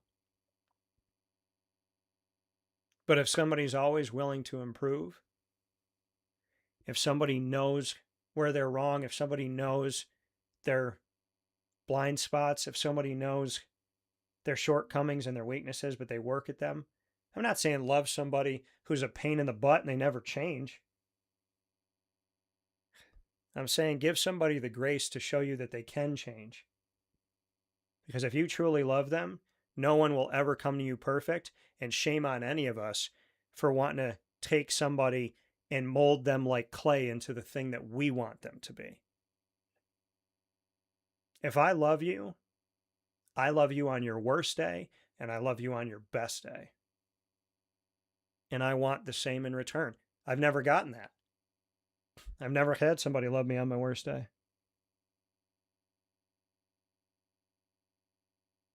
Not romantically. Yet to be seen. But on your worst day, if they love you,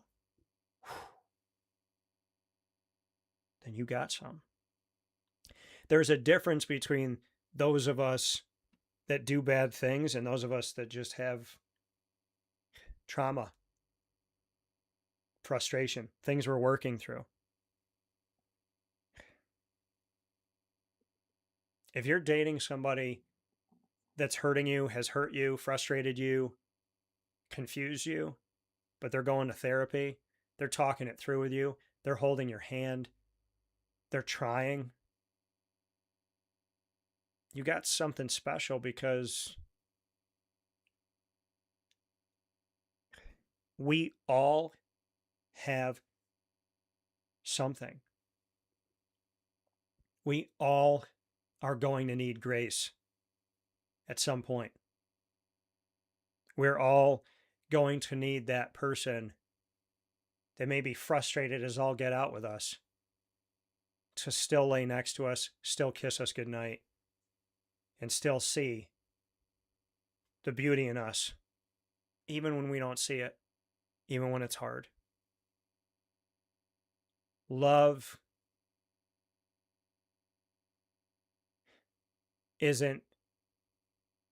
does not grow because two people never bother, frustrate, get under each other's skin, or miscommunicate, or remember wrong, or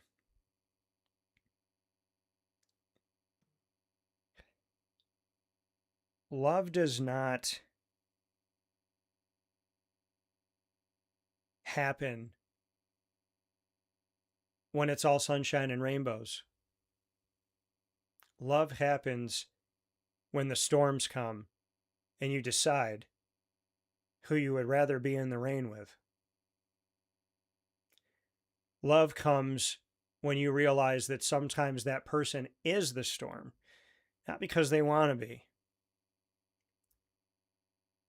but because they don't know how to have 2 good days of sunshine in a row. It's what they've always wanted, but it's not what they're used to. If you're a warrior and you have fought on a battlefield for 20 years, every time you fall asleep and somebody taps you, you're going to grab your sword and point it forward. Not because you want to stab somebody, not because you want to hurt someone, and not because you want to stay on the battlefield, but it's all you know.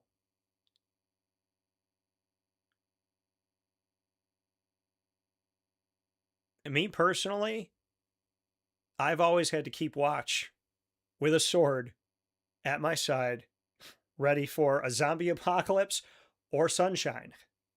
50-50, toss up.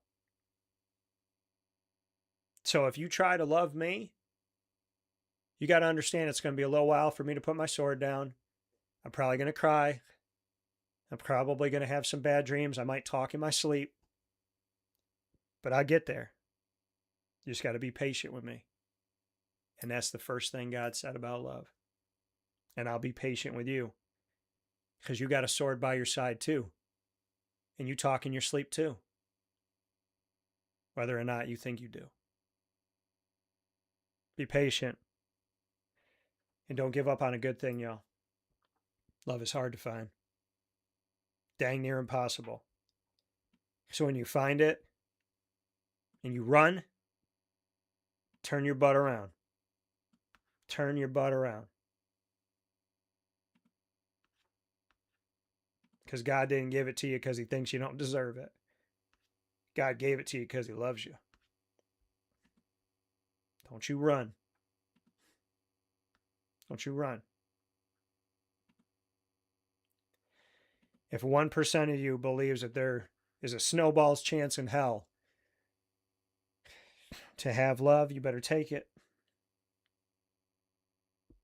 You better take it. I have learned more about love at 40 years old than I ever knew about it.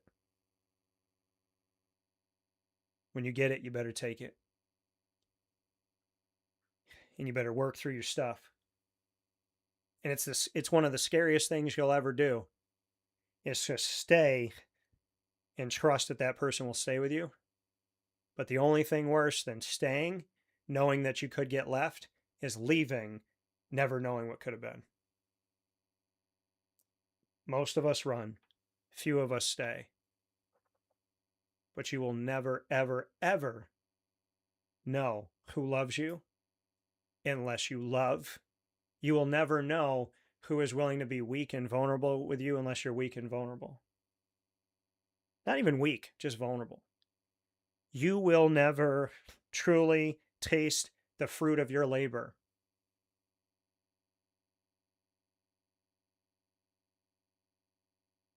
Completely. Until you let someone sit at your table and trust that they will use that knife to cut the fruit and not you. I love you all.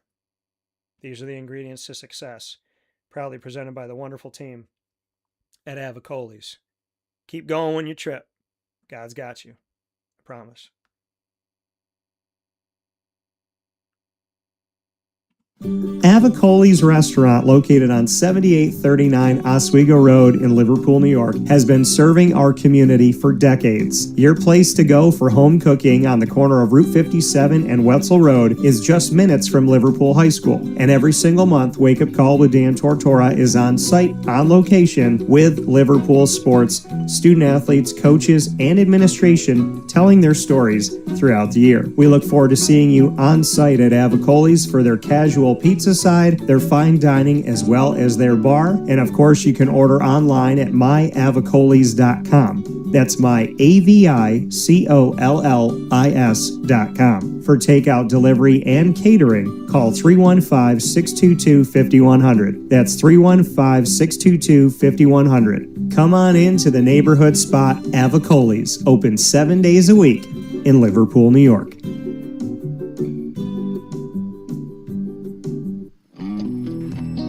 K9 Campground Dog Boarding is your home away from home for your furry-loving friends. Open 7 days a week with drop-off and pickup times in the morning and later on in the day and early evening. K9 Campground Dog Boarding is the spot to trust with your dog for short and long-term stays. Call 315-299-4013 for more information. That's 315-299-4013, and go to k9campground.com as well. That's K9, ground.com, where you will find all of the information on their different cabins, which include the classic cabin, executive cabin, grand cabin, and luxury cabin.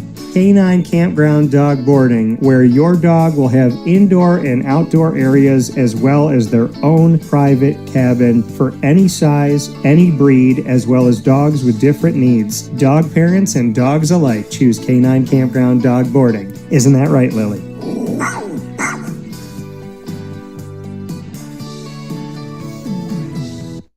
Hello, this is Dylan Husted, the owner of the Baked Potato Express. We do mostly big festivals or big corporate like private events. Typically just big festivals such as like Taste of Syracuse, Food Truck Battle, Battle of the Wings. I do the State Fair. They're ordering from a fresh food truck that is making real food and happy to make it and wants them to enjoy every bite. We season every potato before they go in the oven, and then they bake for an hour, and when they come out, we season them again after we cut them. We use real butter, real cheese, real ingredients, so it's all really good food and people love it. We have a lot of returning customers and regulars that we see very often. The customers really make a big impact, and this is a big food truck community. The events here are super busy. It's like in my blood. I like building things and and creating stuff that people love. And me and my friends are the ones that run the truck, so it's kind of, we keep it's a tight circle in there, and we have like a family sort of oriented truck, and it's a lot of fun, and we have a good time doing it, and people love our food, so it ends up making it well for everybody.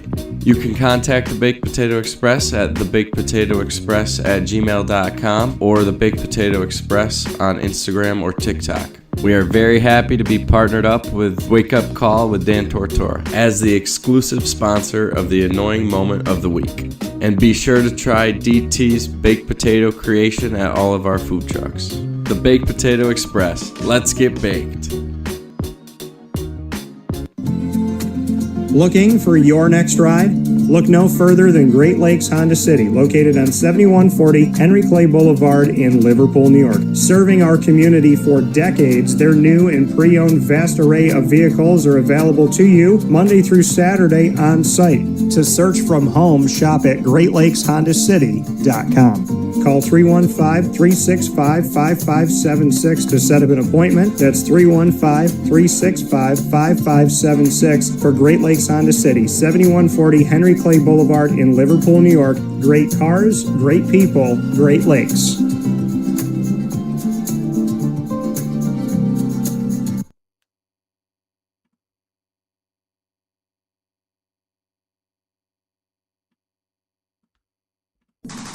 The Wildcat Sports Pub in Camillus, New York is located on 3680 Milton Avenue in the Home Depot Plaza. It is your family-friendly sports bar and restaurant. Folks, some sports bars aren't family-friendly. Some family-friendly restaurants are not sports bars. The Wildcat Sports Pub in Camillus, New York is proud to be both. It is that marriage that you've been looking for years. The Wildcat Sports Pub is your home base for your sports bar and restaurant needs, games for the kids, indoor and outdoor activities, and enough things on the menu to come back every single week and get to try something new. They're open Sundays from noon to 8 p.m., Monday through Wednesday, 11 a.m. to 11 p.m., and Thursday through Saturday from 11 a.m. to midnight. For reservations and party information, call 315-487-2222 for the Wildcat family-friendly sports pub and restaurant.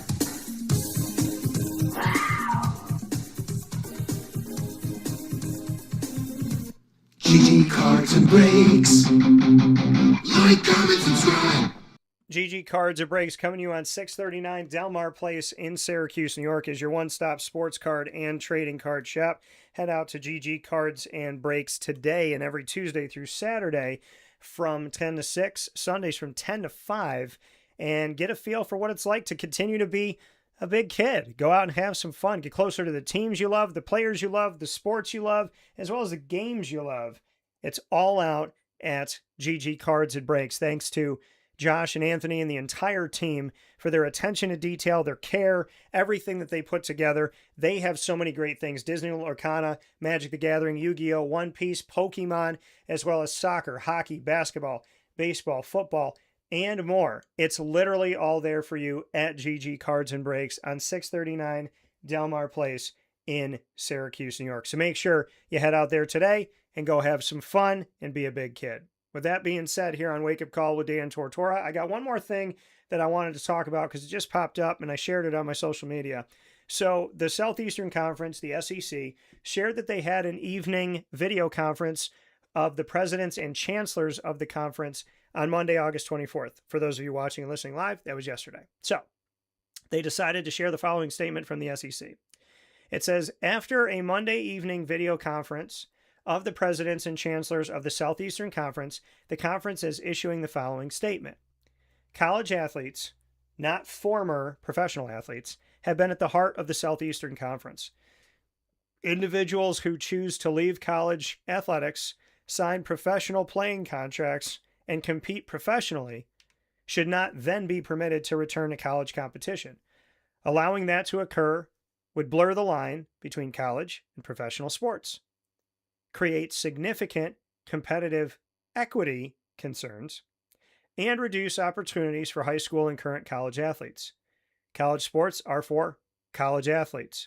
The current confusion around national eligibility standards emphasizes the need to advance the Protect College Sports Act. Now, keep in mind, the SEC and the Big Ten put out a joint statement back a few weeks that they were not in favor of the Protect College Sports Act the way that it was written.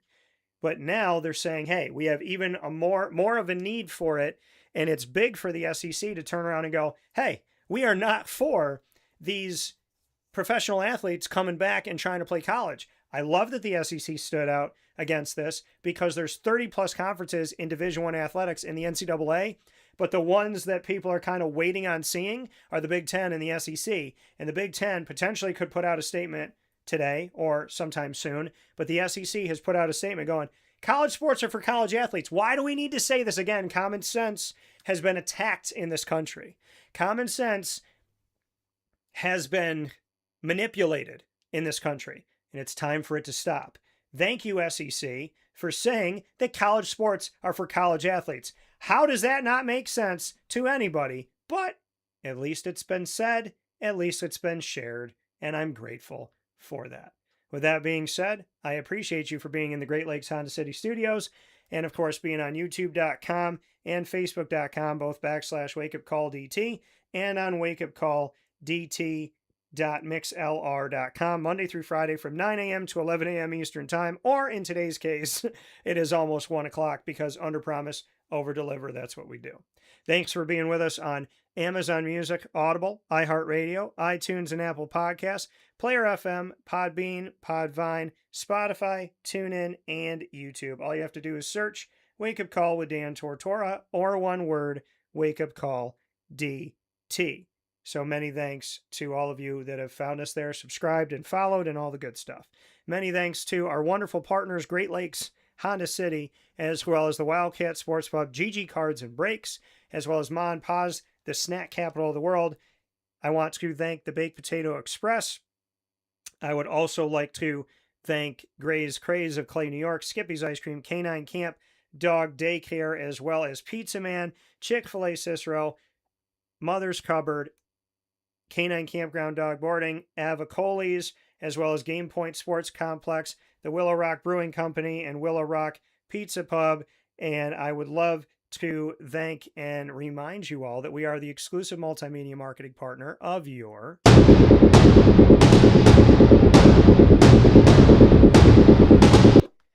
OnTech Charter High School here in Syracuse, New York, and their Gray Wolves, the Wolf Pack, here with us every single week. The Wolf Pack mentality in our exclusive multimedia marketing partnership with the OnTech Charter High School comes to you every Thursday at 10:15 a.m. Eastern Time. You will have Wolf Pack mentality with student athletes, coaches, and more sharing their stories of their own personal journey, their connection to OnTech, and the greater story of how OnTech Charter High School is different for all the right reasons. Leaders of the Pack comes to you once a month with the leadership, the administration of OnTech Charter High School. Look out for that every single month, including here in August in our first month of our partnership. You can find all of our content with OnTech by going to youtube.com/wakeupcalldt. Click subscribe, hit the notification bell, and find our OnTech Syracuse playlist. If you want more information on OnTech Charter High School,